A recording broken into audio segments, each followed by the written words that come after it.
देख लिया संसार मेरे मन भोलेनाथ, कौन किसी का यार मेरे मन भोलेनाथ। देख लिया संसार मेरे मन भोलेनाथ, कौन किसी का यार मेरे मन।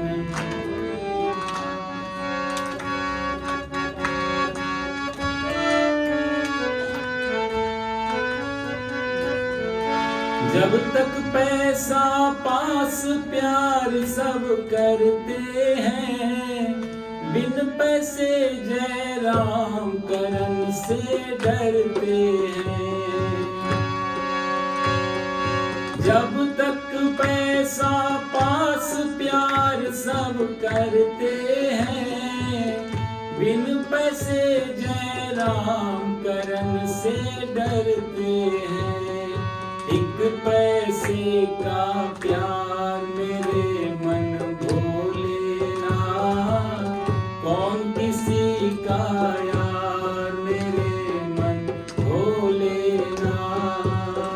देख लिया संसार मेरे मन भोलेनाथ, कौन किसी का यार मेरे मन।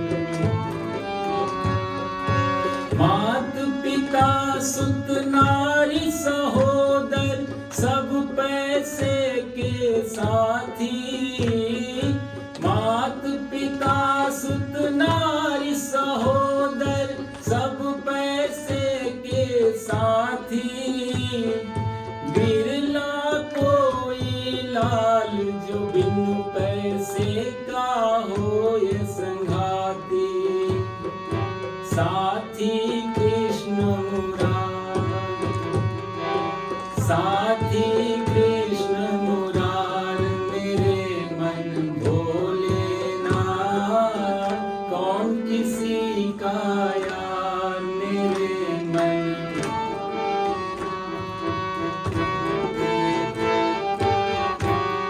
मेरे मन भोलेनाथ, कौन किसी का यार मेरे मन।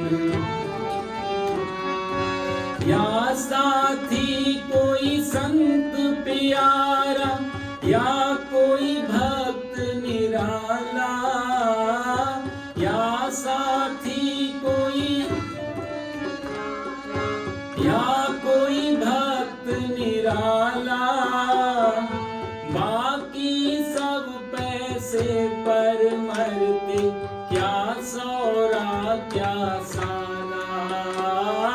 बाकी सब पैसे पर मरते, क्या सौरा क्या साला। सब मतलब के यार, सब मतलब के यार मेरे मन भोलेनाथ, कौन किसी का यार। देख लिया संसार मेरे मन भोलेनाथ, कौन किसी का यार मेरे मन। साथी नाम हरि का केवल सब ग्रंथन में गाया। साथी नाम हरि का केवल गाया। भिक्षु यति ने सोच समझ कर यही राह अपनाया। सब वेदों का सार मेरे मन भोलेनाथ, कौन किसी का यार मेरे मन। देख लिया संसार मेरे मन भोलेनाथ, कौन किसी का यार भोलेनाथ, कौन किसी यार मेरे मन भोलेनाथ, कौन किसी का यार मेरे मन भोलेनाथ। सच्चिदानंद रूपाय विश्वोत्पत्त्यादि हेतवे तापत्रय विनाशाय श्रीकृष्णाय वयं नुमः। मूकं करोति वाचालं पङ्गुं लङ्घयते गिरिं, यत्कृपातमहं वन्दे परमानन्दमाधवम्।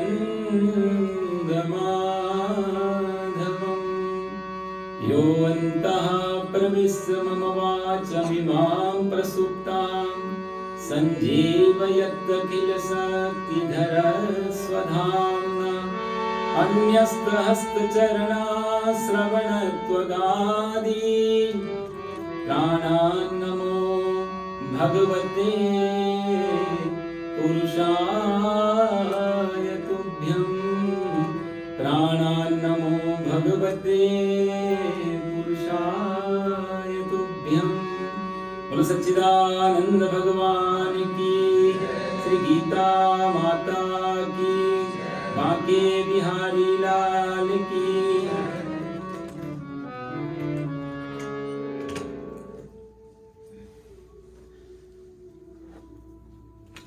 पिछले सत्र में हम लोग देख रहे थे अर्जुन की बड़ी पीड़ा थी युद्ध ना करने के पक्ष में। अर्जुन चाहता है कि मैं अभी युद्ध से भाग जाऊं जब सब तैयारी हो चुकी है, और भागने के पीछे वो कारण भी बता रहा है। ऐसे नहीं भाग रहा है, क्योंकि ऐसे भागना होता तो भाग जाता। अर्जुन वीर है, स्वाभिमानी है, प्योर क्षत्रिय है। क्योंकि डरपोक होता, इतनी बड़ी सेना देखता, उसका तर्क ये नहीं कि बलवान सेना है, भारी सेना है, इसलिए मैं भगौड़ा नहीं है।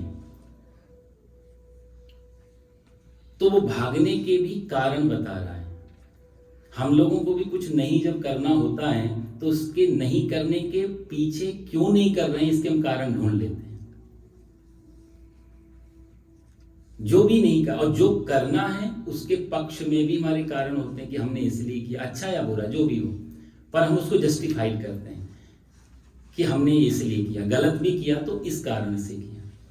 अर्जुन भी वही रैशनलिज्म में ऐसे ये बनाट साहब बोलता था ना कि आदमी दिखता बहुत बौद्धिक प्राणी है पर ये बौद्धिक नहीं है। Human like a rational animal, एक पशु है, प्राणी है, बुद्धिमान। तो हम जो भी गलत करें और सही करें उसके पीछे हम लोग कारण जैसे तैयार रखते हैं। अर्जुन भी लगभग वैसे का, उसने बहुत अच्छे पूरे पिछले सत्र में कारण दिए थे। वो अर्जुन कहता है कि न कांक्षे विजयम कृष्णा। कहाँ तक पहुंचे थे हम लोग? हाँ जी। निमित्तानि च पश्यामि विपरीतानि केशवा न च श्रेयोन पश्यामि। मुझे अच्छा नहीं लग रहा है ये सब, इसमें कोई श्रेय नहीं दिख रहा है।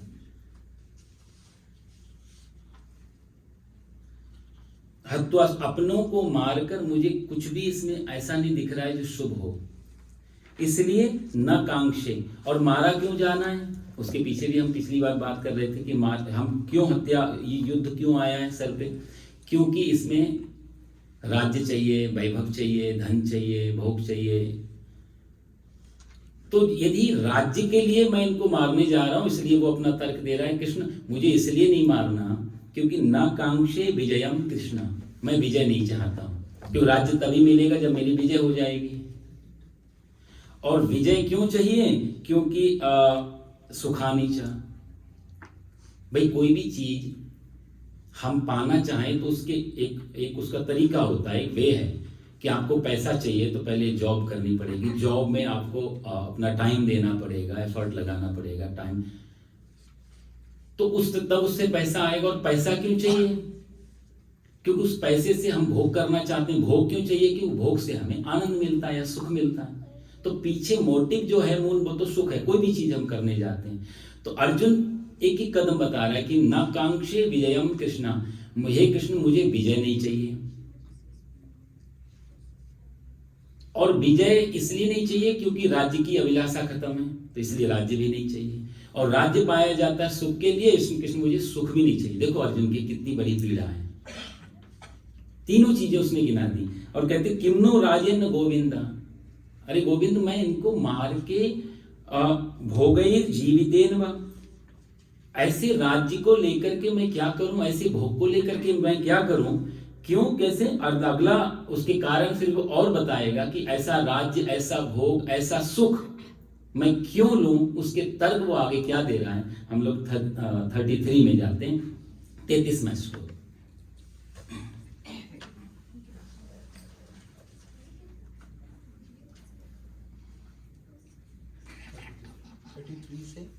हाँ 33 कहाँ तक? 33 से ओ 2 श्लोक, हाँ 2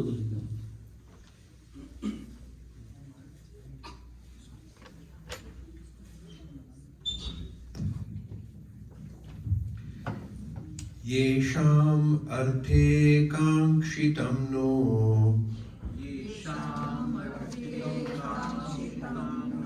राज्यं भोगा सुखानि च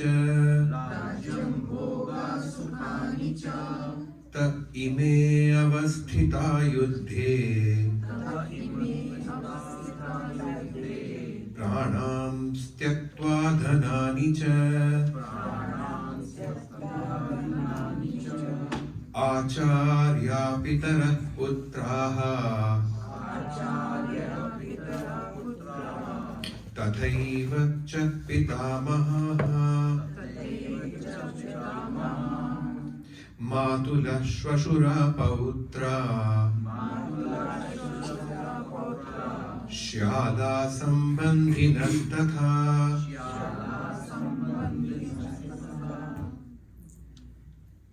अर्जुन कहता है एशाम अर्थे कांक्षितम नो, एशाम जिनके लिए, जो लोग आगे सामने हैं हमारे, एशाम उनके लिए, अर्थे न राज्यम भोगा, जिनके लिए हमारे राज्य भोग और सुखानिका, जिनके लिए राज्य पाया जाता है, जिनके लिए भोग पाए जाते हैं, जिनके लिए हम सब इकट्ठा करते हैं जीवन में, एशाम अर्थे। और इमे प्राणान, वो सारे के सारे जिनके लिए मुझे राज्य चाहिए, सुख चाहिए, भोग चाहिए, यश चाहिए, प्रतिष्ठा चाहिए, नाम चाहिए, जिनके लिए आप समझ रहे हैं ना, वो सारे के सारे लोग इमे धनानि त्यक्त्वा युद्धे अवस्थिता, वही सारे लोग धन आदि की इच्छा त्याग करके युद्ध में खड़े हैं। कौन कौन वो युद्ध में है, उनके नाम वो बता रहे हैं, आचार्य, पितरा, पुत्रा, तथैव च पितामह, पितामह मतलब पिताजी के पिताजी, आचार्य द्रोणाचार्य, भीष्माचार्य, इन सब, पितरा भीष्म पितामह जी, मातुला मामा जी, ससुर, पौत्र, श्याल, और ये दोनों तरफ की बात कर रहा है क्योंकि बीच में उभयो सेना के बीच में है ना, इधर भी देख रहा है वो, इधर भी देख रहा है, तो कहीं आचार्य नजर आ रहे हैं, कहीं पौत्र नजर आ रहा है, कहीं दृष्टि उसकी अभिमन्यु पे जा रही है, कभी दृष्टि उसकी दुर्योधन की तरफ जा रही है, कभी दुशासन की तरफ जा रही है, कभी द्रोणाचार्य की तरफ जा रही है। सबको वो देख रहा है कि कोई मित्र है, कोई आचार्य है, कोई पितामह जिनके चरण छू करके हम दिन शुरू करते थे, वो लोग भी खड़े हैं।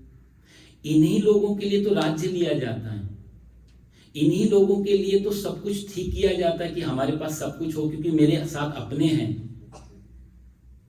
अकेले के लिए कौन करेगा? सारी व्यवस्था अपने लिए कम, अपनों के लिए ज्यादा होती है, और जिनके लिए होती है वही अपने जीवन का मोह त्याग करके इस युद्ध में खड़े हो गए केशव। कितनी कंडीशनल बात अर्जुन कर रहे हैं। यदि आप ध्यान से इसको समझेंगे तो इतनी कंडीशनल, इतनी सशक्त बात अर्जुन करता है यहाँ, जिनके लिए सारा उत्तर जो है, सारा जो फसाद है, जो युद्ध है, जो कुछ भी है यहाँ, वो सब उसके एक अर्थ में, एक शब्द में बैठा हुआ है। एशाम अर्थे कांक्षितम नो, वो कहता है जिनके लिए राज्य, आप बड़ा ध्यान से, क्योंकि ये बड़ी गहरी इसमें ना साइकोलॉजी बहुत है गीता में, एक एक अर्थ इतने इतने जगह भागता है अर्थ लेने के लिए, तो यदि आप एक बिल्कुल ट्रांसलेशन पढ़ेंगे तो बड़ा मुश्किल हो जाएगी। अर्जुन की मनस्थिति देखो आप, क्यों युद्ध में है, वो सारा ये, इसलिए गीता जब भी सुनी जाए या पढ़ी जाए या समझी जाए तो पूरा पीछे का बैकग्राउंड भी दिमाग में होना चाहिए कि कौन बोल रहा है और क्या बोल रहा है, उसके शब्द कौन से उठा रहा है।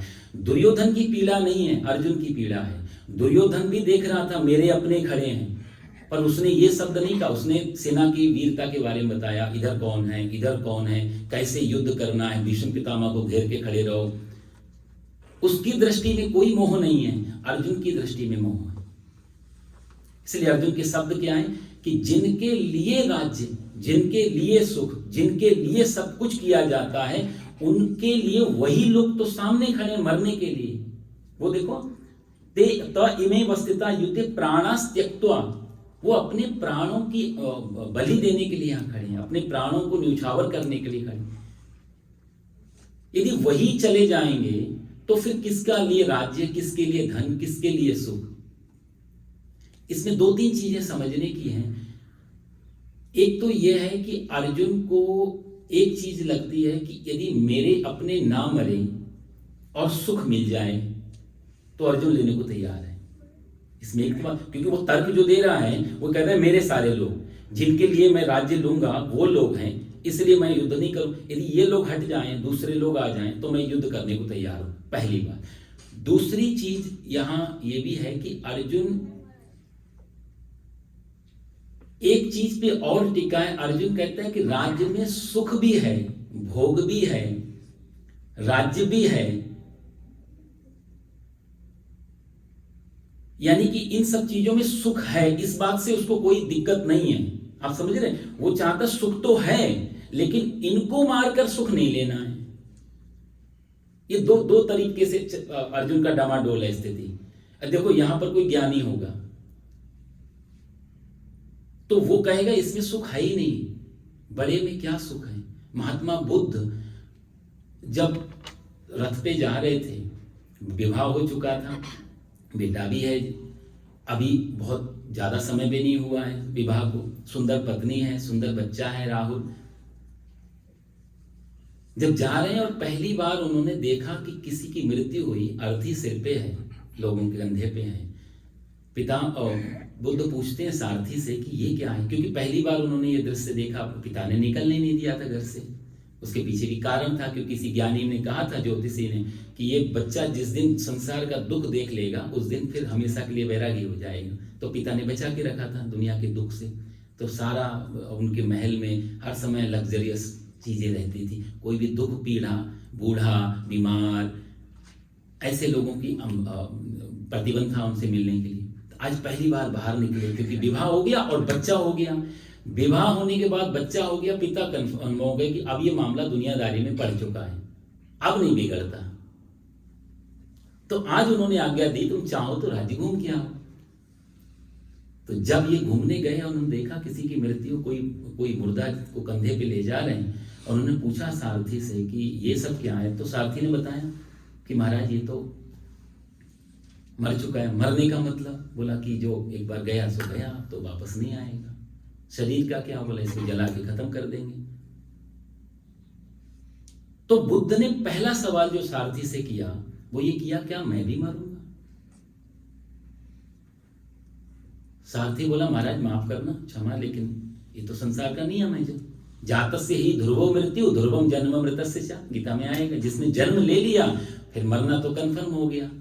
अद्य बाद्य शताब्दे वा प्राणी नाम, कंस भी देवकी के जब पुत्रों को मार देता है और जब उसको कृष्ण नहीं मिलते वहां पर भी, तो कंस जो उपदेश करता है माता देवकी को वो भी बड़ा सुंदर है। वो कहता है अद्य बाद्य शताब्द, ये आज मरो या कल मरो, एक दिन मरना तो है ही था। तो ये इनके भाग्य में इतना ही जीवन होगा, क्यों रोटती हो बहन। वो भी ऐसी, यहां बुद्ध ने जो कहा सारथी से, क्या मैं भी मरूंगा? कितना गहरा सवाल है। कभी हम लोग अपने पे चिंतन करें, क्या किसी को देख करके किसी की मृत्यु देख के हमें अपनी मृत्यु कभी याद आती है? हम दूसरे को देख के इतने इंप्रेस होते हैं अच्छी चीजों में, बड़ा घर बना लिया हमें भी बनाना चाहिए, ये कार लाया हमें भी लानी चाहिए, इसके पास इतना धन हो गया, बैंक बैलेंस है हमें भी। हम हर चीज में कंपटीशन करते हैं। क्या कभी ये देख करके हमको याद आती है जो बुद्ध को याद आई? असली तो सत्य यही है जीवन के। जो असली सत्य हैं, जो अंतिम सत्य हैं, जो परम सत्य हैं, हम सदा उससे मुख मोड़े रहते हैं। हमको दूसरी सब चीजें जो जिसको हम नाशवान कहेगी गीता, कि जो आज नहीं कल खत्म, उन पे हम इतना फोकस सारा जीवन उन पे लगा देते हैं। लेकिन जो बुद्ध पूछ रहे हैं सारथी से, वो हम कभी किसी से, क्योंकि हमको मालूम है श्योर रहते कि हाँ, लेकिन ये श्योर होना नहीं है। ये सिर्फ एक जानकारी मिली हुई है, ये देखा हुआ है, लेकिन अनकॉन्शियस में मान के राजी नहीं कि मैं मरूंगा। पड़ोसी के घर चोरी हो जाए तो अपने लॉक ठीक कर लेते हैं हम लोग कि हमारे उसके यहाँ चोरी, अपना धन वगैरह सब सेफ जगह रखना शुरू कर देते हैं। पड़ोसी के घर में आग लग जाए तो हम अपने फायर अलार्म्स, अपना सब सिस्टम चेक कर लेते हैं कि हमारे घर में दुर्घटना नहीं हो। कहीं एक्सीडेंट देखा तो अपने आप सावधान हो। कहीं भी बुरी चीज देखते हुए हम अपने आप को सावधान करते हैं, लेकिन जो सबसे ज्यादा बुरी चीज है कि कोई मर गया, दुनिया छोड़ के चला गया, सब कुछ छोड़ के चला गया, वहां पर अटेंशन में क्यों नहीं आते? तो बुद्ध ने कहा सारथी जी, यदि मैं मर जाऊंगा, एक दिन सब छूट ही जाएगा, तो फिर ये सब कुछ बेकार हो गया। फिर राज्य हो, पत्नी हो, पुत्र हो, यश हो, ये तो सारा सब कुछ, ये तो एक एक्टिंग हो गई। तो एक्टर तो कम से कम जानता तो है ये सारा जो ये जो डेकोरेशन है, ये लाइट और साउंड कैमरा और ये सब, ये रियल लाइफ है, ये मेरा नहीं है। डायरेक्टर प्रोड्यूसर इन सबका पैसा लगा हुआ, मुझे तो यहाँ एक्टिंग करने के लिए बुला। तो जिस गाड़ी से वो चल रहा है, जिस होटल में उसकी शूटिंग चल रही, जो जो चीजें हैं उसकी अपनी अंदर से तो जानता है। वो रहता, बड़े बड़े महल में शूटिंग होती है। तो अभिनेता को जैसे मालूम रहता है कि मेरा नहीं है, लेकिन शूटिंग करता है पूरी ऐसे जैसे उसी का हो। बुद्ध बोले मैं ऐसे क्यों करूं, इस सबको अपना मान के, और एक दिन मृत्यु सबको छुड़ा देगी, तो मैं उसको ना पालूं पहले जो अमर है, जो नहीं मरता, उसको ढूंढ लूं, फिर ये सब चीजें ठीक है। तो बुद्ध कहते हैं उसी दिन उसी समय फिर वापस महल को नहीं लौटे। वो अंतिम दिन था। जिनके लिए राज्य पाना चाहते हैं, जिनके लिए सुख इकट्ठा करना चाहते हैं, तो बुद्ध यदि आएंगे तो बुद्ध कहेंगे, वो कहेंगे महाराज आपके पास तो राज्य में क्या सुख, पत्नी में क्या सुख, बच्चों में क्या सुख, सुख है ही नहीं, क्योंकि मृत्यु सबको खत्म करने वाली है, तो इनमें कहीं सुख नहीं है, तो दुखालय है। तो महात्मा बुद्ध टाइप पर्सनैलिटी वो ये नहीं कहेगी कि स्वजन को मारकर मुझे राज्य नहीं चाहिए, जिनके लिए सुख भोग, वो कहते हैं सुख है ही नहीं। तो ये दो टाइप पर्सनैलिटी हो गई। अर्जुन इतना मान के चल रहा है कि सुख है, लेकिन मेरे ना मरे, मेरे बचे रहे तो सुख भी है, भोग भी है, राज्य भी है, यानी कि वो इतना तो मान के चल रहा है कि इस संसार में सुख है, लेकिन मेरों के साथ में। अक्सर हम लोग भी ऐसे सोच के चलते अपने। यदि अब बड़ा मान लिया हमने, बहुत बड़ा बंगला ले लिया, वो बंगले में मैं मिल गया, हमको गॉड गिफ्ट में मिल गया, किसी ने दे दिया या खरीद, जो भी है, उस बंगले में अकेला रहूं, कितनी देर सुखी रह सकता हूं उसमें? एक दिन मन करेगा पूरे इतना बड़ा विशाल 20,000 स्क्वायर फीट में घर है, अब मैं अकेला रहता हूं, कोई तो होना चाहिए। कितने दिन कहाँ सोऊंगा, कितने में सोऊंगा, क्या खाऊंगा, कितना खाऊंगा? एक दिन मन करेगा कि साथ में कोई आ जाए, तो विवाह हो गया, पत्नी आ गई, अब दो में आपस में मामला, तो फिर दो तीन और हो जाएं। फिर उसके बाद ये सुख के सर्कल्स हैं जो हम बढ़ाते रहते हैं। तो पहले हम अकेले से 2 हो गए, 2 से 4 हो गए, 4 के बाद में फिर कुछ हमारे अड़ोसी पड़ोसी रिलेटिव्स भी हों, फिर वो भी आते हैं, तो एक ये सर्कल तैयार हुआ। फिर रिलेटिव्स के बाद में कुछ समाज में मेरी प्रतिष्ठा हो कि मेरे पास बड़ा घर है, तो लोगों को मालूम होना चाहिए, तो हम कुछ ऐसे लोगों को भी बुलाते हैं जिनको दिखाना है। तो ये सुख के सर्कल अलग अलग तरीके, एक बिल्कुल क्लोज लोग। अच्छा, कुछ ऐसे भी लोगों को हम सेंटर में रखते हैं, जो लोगों को हम बुलाते तो नहीं है, लेकिन जिनकी आंखों में चमक देखना चाहते हैं, वो देखें और उनको पता लगे और वो अपने अंदर कहीं ना कहीं जले, जिसको जैसे ईर्ष्या। तो शत्रु और मित्र दोनों के सर्कल हम तैयार करते हैं जब भी कुछ अचीव करते हैं दुनिया में। अर्जुन भी वही बात कह रहा कि मेरे तो बचेंगे ही नहीं, तो मैं राज्य लेके करूंगा क्या? फिर सुख कहां है मेरे पास में? अपने यदि बच जाएं मेरे यदि बच जाएं तो मैं युद्ध करने को तैयार। और उसमें भी वो लोग खड़े हैं, आचार्य पितरः पुत्रा तथैव च पितामह, ये सारे क्लोज लोग हैं। मैं यदि बचता हूं और मेरे कोई नहीं बचते हैं तो बड़े से बड़ा पद, बड़े से बड़ा भोग, भोग का मतलब होता है जैसे कोई चीज आपको मान लिया कोई भी एक स्वीट पसंद है, कोई एक रसगुल्ला पसंद है, तो रसगुल्ला आपको अच्छा लगता है, तो वो अच्छा का मतलब मीनिंग क्या है? मीनिंग ये है कि वो रसगुल्ला अच्छा तो लगता है, लेकिन रसगुल्ला मुंह में तो भी जाना चाहिए तभी तो अच्छा लगेगा। इसका मतलब होता है भोग। कोई मिले नहीं तो अच्छा नहीं लगेगा। ऑब्जेक्ट का इंद्रिय के साथ संबंध जब तक नहीं होगा तब तक सुख नहीं देगा। वो जो सेंस ऑर्गन है हमारे, यदि उनसे टच नहीं होगा, उनके स्पर्श नहीं, इसको वेदांत में आएगा ये मात्रा स्पर्शा, तो जो हमारे सेंस ऑर्गन है, जो हमारी इंद्रिय हैं, यदि आपको गाना कोई बहुत पसंद है तो गाना सुनने तो मिले, कान में जाए तो सही, तभी अच्छा लगेगा। कोई स्वाद किसी चीज का बहुत पसंद, मुख में तो जाए। कोई दृश्य बहुत पसंद है तो आंखें देख तो पाए उसको। तो ये संसार का जो भी जितने भोग हैं, वो भोग यदि भोगने को नहीं मिले तो फिर कोई वैल्यू नहीं उसकी। वो सुख तभी देंगे परिणाम में जब उनको भोगने को मिलता है। तो ये एक यदि हमारी कोई चीज है, हमारा घर है, और उस घर की कोई तारीफ करता है मित्र, तो उस मित्र के तारीफ करने से मुझे अच्छा लगा मन को, तो वो मेरी सेंस ऑर्गन, जो ऑर्गन है, जो उसको सुन रही है, ये दो चीजें हो गई, बीच में हो गया घर।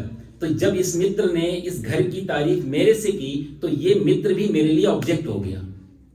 उसी अर्थ में जैसे मैंने रसगुल्ला खाया तो रसगुल्ला जब मेरी जीभ से टच हुआ तो मुझे सुख मिला, ये मित्र भी मेरे लिए रसगुल्ले का ही काम कर रहा है। चीज में उतना सुख है या नहीं वो डजंट मैटर, बात ये कि मुझे अच्छा लग रहा है। तो हमारे जितने भी ये अर्जुन इस बात को ये नहीं समझ पा रहा कि क्यों स्वजन चाहिए। उस स्वजन भी हम ऑब्जेक्ट के रूप में लेते हैं। आचार्य पितरा पुत्रा तथा ये सारे के सारे मिले, क्योंकि ये लोग होंगे, कोई मेरी तारीफ करेगा, कोई मेरी बढ़ाई करेगा, कोई मेरे को सिर्फ जलेगा, चिढ़ेगा और मेरी निंदा करेगा। ये दोनों लोग सेंटर में रहते हैं हमारे जीवन में। किसी को नीचा दिखाना है, किसी को ऊंचा बनाना है, किसी को बताना कि मेरी वजह से तुम सब सुख भोग रहे हो, और किसी को हमने ऐसा दिखाना कि तुमसे मैं बहुत आगे हूं। ये दो यदि खत्म हो जाएं आदमी, फिर सब चीजों को खत्म, फिर कोई वैल्यू नहीं रह जाती। वही तर्क यहां अर्जुन दे रहा है। जिनके लिए मैं सुख भोग रहा हूं, जिनके लिए राज्य चाहिए, जिनके लिए मेरे को ये सारी चीजें चाहिए, उन लोगों को यदि वो लोग नहीं होंगे तो मैं राज्य लेके, सुख लेके, भोग लेके किसके साथ जीऊंगा, किसके साथ रहूंगा। तो अर्जुन यहाँ पर सबसे बड़ी बात यह है कि सुख और भोग और राज्य, इन सब में सुख है, आनंद है, शांति है, इस बात को नेग्लेक्ट नहीं कर रहा है, इस बात को स्वीकार कर रहा है कि यहाँ पर सुख तो है, लेकिन मेरे यदि बच जाएं तो सुख है, तो मैं लेने को तैयार हूं। इसलिए उसने ये सारी लिस्ट गिनाई, आचार्य पितरा पुत्रा। अगला वो फिर अगले श्लोक में वो बताएगा कि इनको क्यों नहीं मार, और भी कुछ तर्क देगा इनको क्यों नहीं मारना है। 35वां श्लोक है।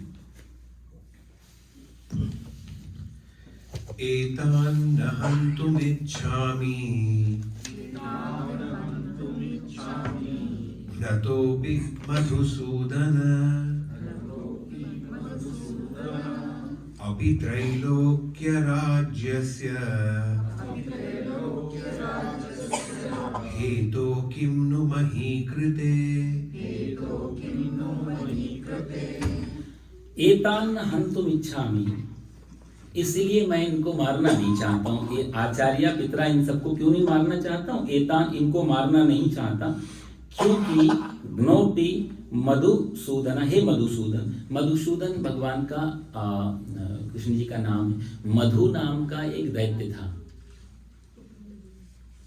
ये कथा आती है पुराणों में कि मधु नाम का एक दैत्य था, और ब्रह्मा जी के हाथ में वेद थे, तो वेद को चुरा करके चला गया था।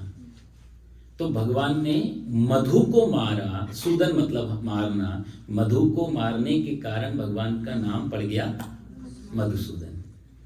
ये दुष्ट लोग, ये राक्षस लोगों का यही तो डेफिनेशन है कि जो वेद मतलब ज्ञान, वेद मतलब अवेयरनेस, वेद मतलब जो ज्ञान भक्ति, जो अच्छा जो शुभ को चुरा ले जाए कि शुभ नहीं होना चाहिए, अच्छा नहीं होना चाहिए, जिनको अच्छे से पीड़ा हो, वही तो शत्रु राक्षस है, वही तो दैत्य है। तो भगवान मधुसूदन ने उनको उसको मारा, इसलिए भगवान का मधु। तो अर्जुन इसलिए मधुसूदन करके आपने उसको अच्छा, जो अच्छे को होने नहीं दे रहा था उसको आप मारने वाले हो मधुसूदन। इसलिए यहाँ मैंने आपको बताया ना, हर नाम में वो एक लिंक है, क्यों वो कब कौन सा नाम उठा रहा है भगवान का, उसके पीछे का। तो ये कहीं ना कहीं इनडायरेक्टली भगवान को कुछ संदेश दे रहा है। तो यहाँ पर जो मधुसूदन कहते हैं कि वो वेद चुरा के ले गया, यानी कि परंपराएं, धर्म, इसके साथ जो खिलवाड़ कर रहा, आप उसको मार रहे हो। यहाँ अधर्म हो रहा है, यदि मैं आचार्य पिता इन सबको मारूंगा तो आप कैसे परमिशन दे सकते हो मुझे? इसलिए उसने यहाँ पे मधुसूदन शब्द किया कि मैं इसलिए इनको मारना नहीं चाहता, क्योंकि अपि त्रैलोक्य राज्यस्य। कितनी अच्छी बात अर्जुन कहता है कि अपि मतलब चाहे त्रैलोक्य राज्य, तीनों लोकों का राज्य मुझे मिल जाए तो भी इनको मैं एतान न हन्तुम इच्छामि, फिर भी मेरी इनको मारने की इच्छा नहीं। तीनों लोगों का राज्य, देखो साहब, तीन लोग का राज्य कोई नहीं दे रहा था उसे, कहीं कुछ नहीं मिल रहा है, लेकिन सिर्फ अपना भागने को सही जस्टिफाई करने के लिए वो कहां तक तर्क करता। यही तो यही शुरू के कुछ शब्दों के लिए पकड़ लें कि कुछ सारा आरोप यहीं पे तो लगा है। ये जो लास्ट के 5, 7, 8, 10 श्लोक हैं, यहीं पे तो सारी गीता में रहस्य है। जो भी गीता के विरोधी रहे, कृष्ण के विरोधी रहे, उनको यही तो पॉइंट मिले कि अर्जुन कितना तीनों लोगों का राज्य छोड़ने के तैयार है और कृष्ण कह रहे हैं मारो। लेकिन उसके पीछे कारण कितना गहरा है। अर्जुन कहता तीनों लोगों का राज्य मिल जाए फिर भी इनको नहीं मारूंगा, कोई राज्य नहीं मिल रहा था उसको। सिर्फ उसकी मोह, उसकी ममता, उसकी कायरता, अभी भगवान उसको बोलेंगे, ये सब चीजें वापस आए।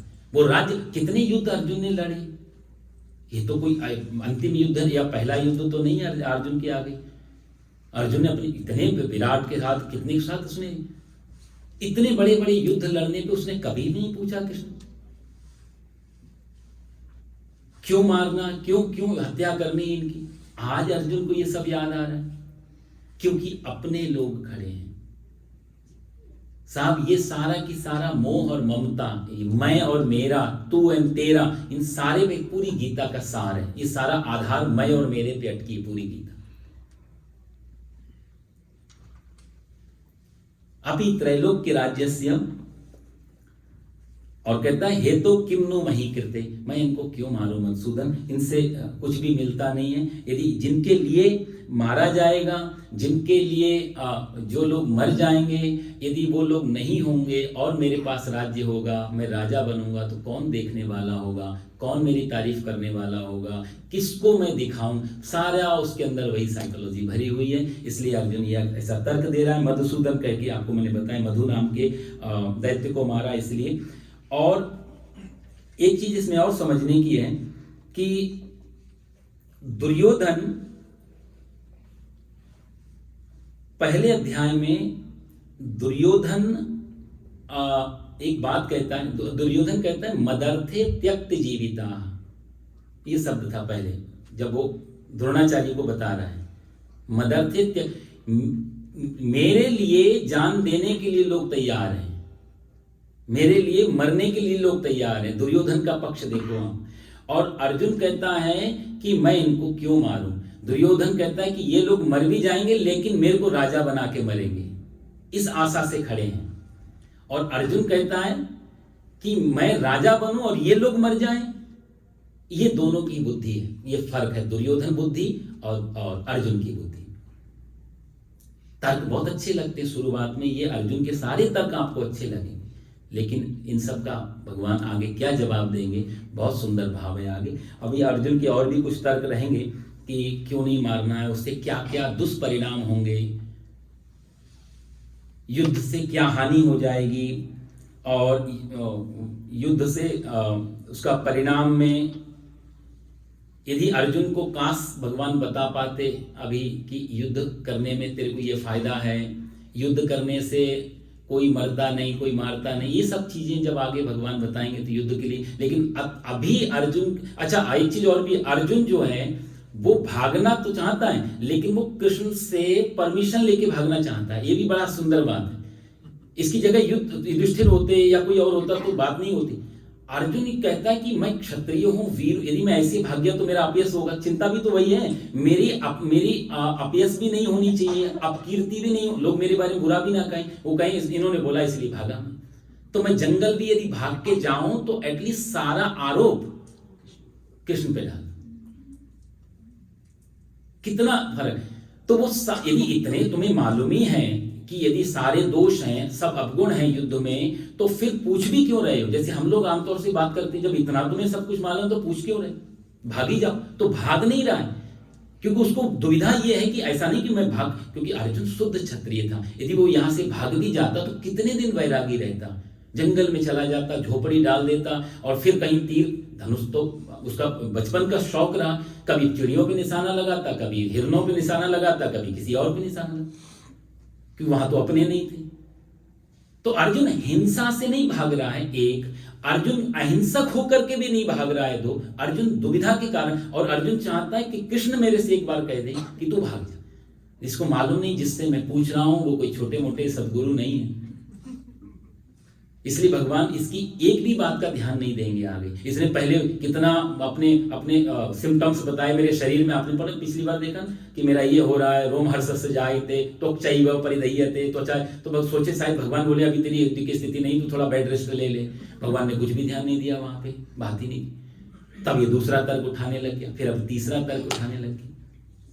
अब इतना अब कह रहा है तीनों लोगों का राज्य, उसको लगा चलो भगवान कहेंगे राज्य के लिए, छोटे मोटे राज्य के लिए इतने सारे लोग मारेगा, ठीक है। नहीं, भगवान ने तब भी कुछ नहीं कहा, तो उसने इस लोक की बात छोड़ दी। उसने बोला तीनों लोगों का राज्य भी मिले। अभी तो हस्तिनापुर और इंद्रप्रस्थ की बात चल रही है, तीनों लोगों का राज्य मिले। कोई मिल नहीं रहा था, वही हिसाब हो गया जो हम लोग कहावत है, लोमड़ी को अंगूर खाने थे, अंगूर के लिए उछली, अंगूर नहीं मिले, 2-4 बार जंप किया, नहीं अंगूर मिले, तो फिर बोलते अरे अंगूर क्या खाना, ये तो खट्टे हैं। वही हालत हमारी, जो नहीं पा पाते उनमें कुछ ना कुछ अपने आप को तो सही सिद्ध करना है, तो अपने को सही सिद्ध करने के लिए सामने तो अंगूर तो खट्टे बताने पड़ेंगे। अंगूर तो उससे लोमड़ी को थोड़ा आसानी हो जाती है। लेकिन ये कहानी आधी आप सबने सुनी होगी, अंगूर खट्टे हैं, राइट। ये कहानी आधी है, आधी मैं आगे सुनाऊंगा, लेकिन नहीं तो बचा रहेगा। आधी कहानी में लोमड़ी कहती है अंगूर खट्टे हैं। अब यही पे ये अर्जुन की दृष्टि है, जो नहीं कर रहा है उसके लिए कारण खोज के बता रहा है, मैं युद्ध क्यों नहीं कर रहा हूं, उसके पीछे ये कारण है। अब लोमड़ी से कोई पूछ रहा है अंगूर क्यों नहीं खा रही है, वो ये नहीं कह रही मैं जंप नहीं कर पा रही हूं, अंगूर पा नहीं पा रही। लोमड़ी कह रही अंगूर खट्टे हैं। लेकिन लोमड़ी भी थोड़ा स्वाभिमानी रही होगी। कहानी यहां तक तो सबने सुनी, इसके आगे की भी कहानी है जो कि गुप्त रखी, ये ज्ञानी की कहानी। लोमड़ी को लगा कि अंगूर तो मुझे को खाने हैं, गई जंगल में जाके दौड़ भागी, वर्जिश की, जिम किया, जंप लगवाई, खूब एक्सरसाइज करके वापस आई, और वापस आकर के फिर उसने जंप किया, और जंप करके अंगूर मुंह में तोड़ भी लिए, अंगूर मिल गए। और मजे की बात यहां तक नहीं है, सही में अंगूर खट्टे थे। ज्ञानी बुद्ध यदि होते तो यही कहते कि सुख नहीं है। ये दो पक्ष हैं, जो नहीं कर पा रहे हैं उसको हम कहते हैं अंगूर खट्टे हैं, लेकिन सही में ही अंगूर खट्टे हैं। ये बुद्ध का और महावीर और जैसे ज्ञानी लोगों का कहना। अर्जुन इतना नहीं पकड़ पा रहा, सुख नहीं है, वो कहता है सुख है लेकिन मेरे बचे रहें तो सुख है। आगे वो कुछ और तर्क देगा। 36 निहत्य धार्तराष्ट्रान्नः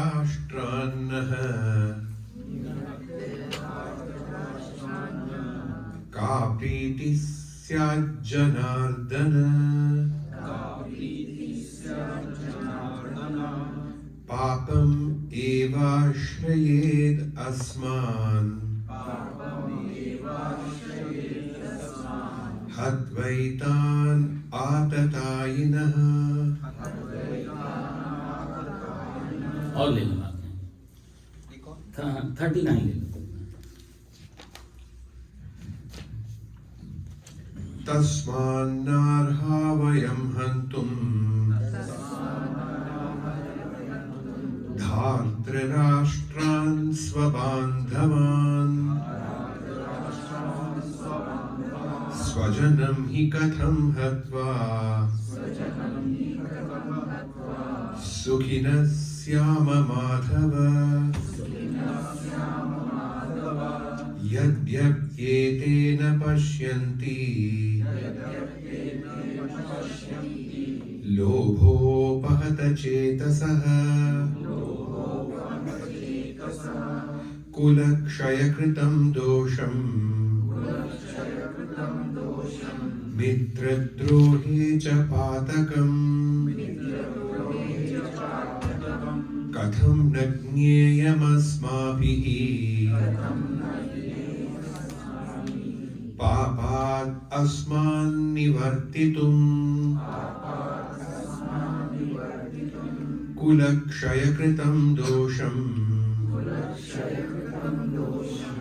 प्रपश्यद्भिर्जनार्दन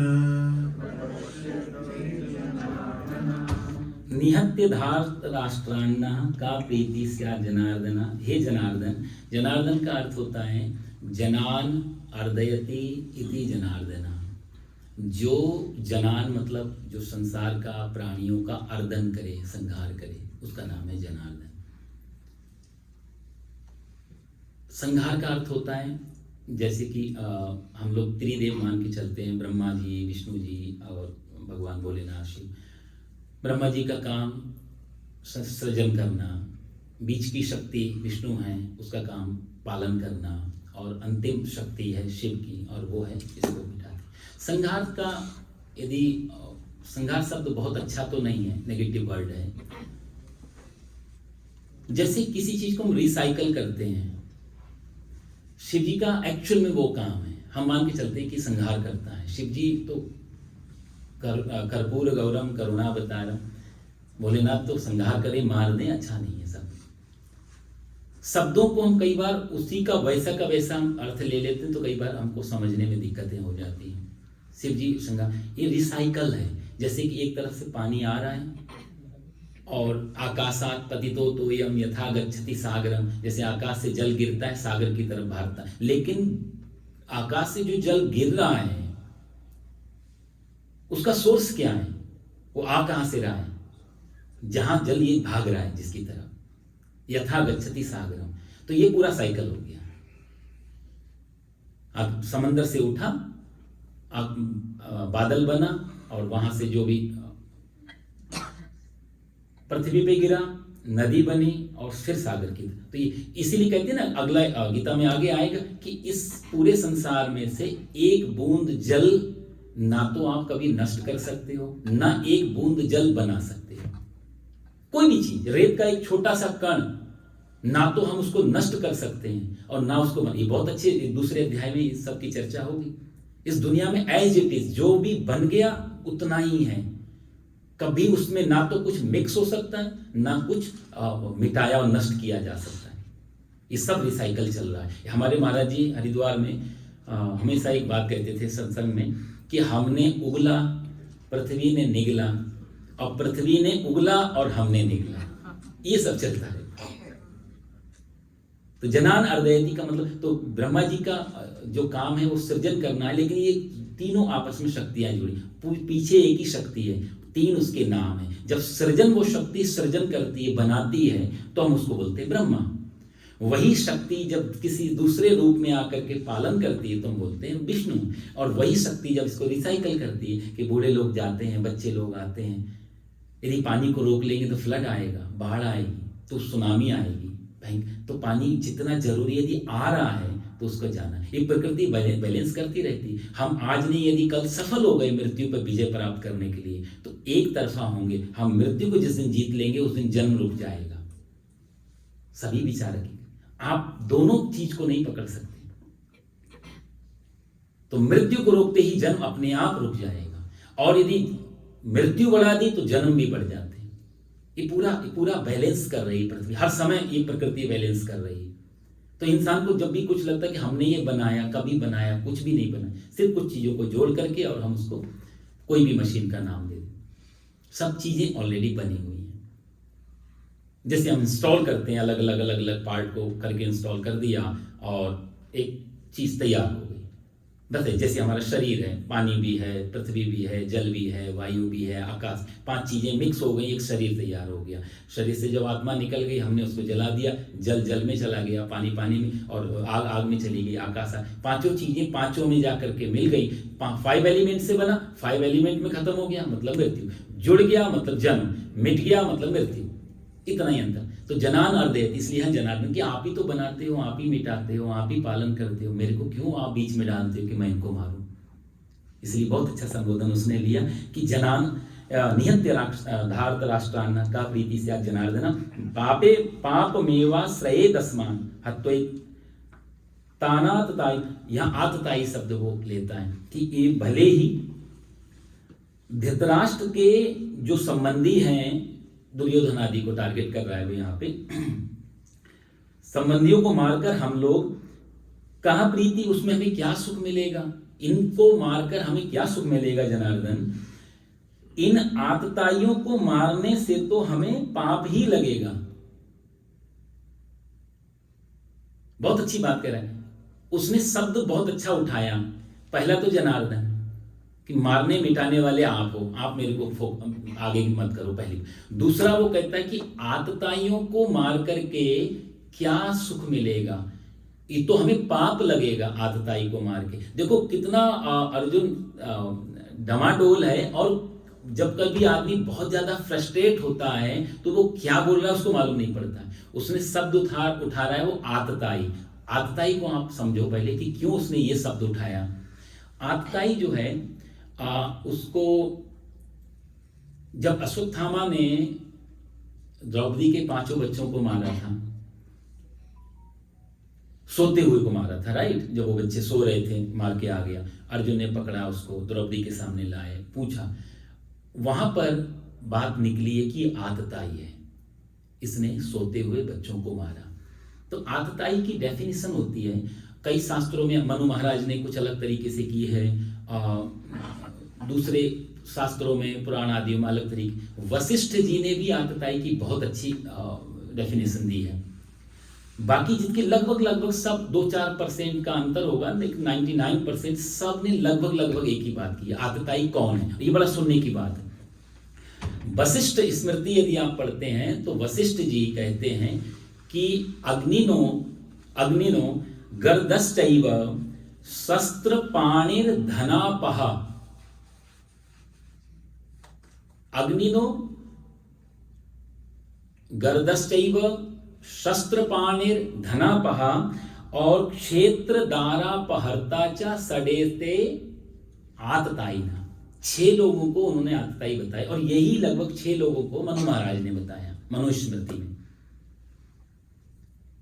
पहला वो कहते हैं अग्निदो।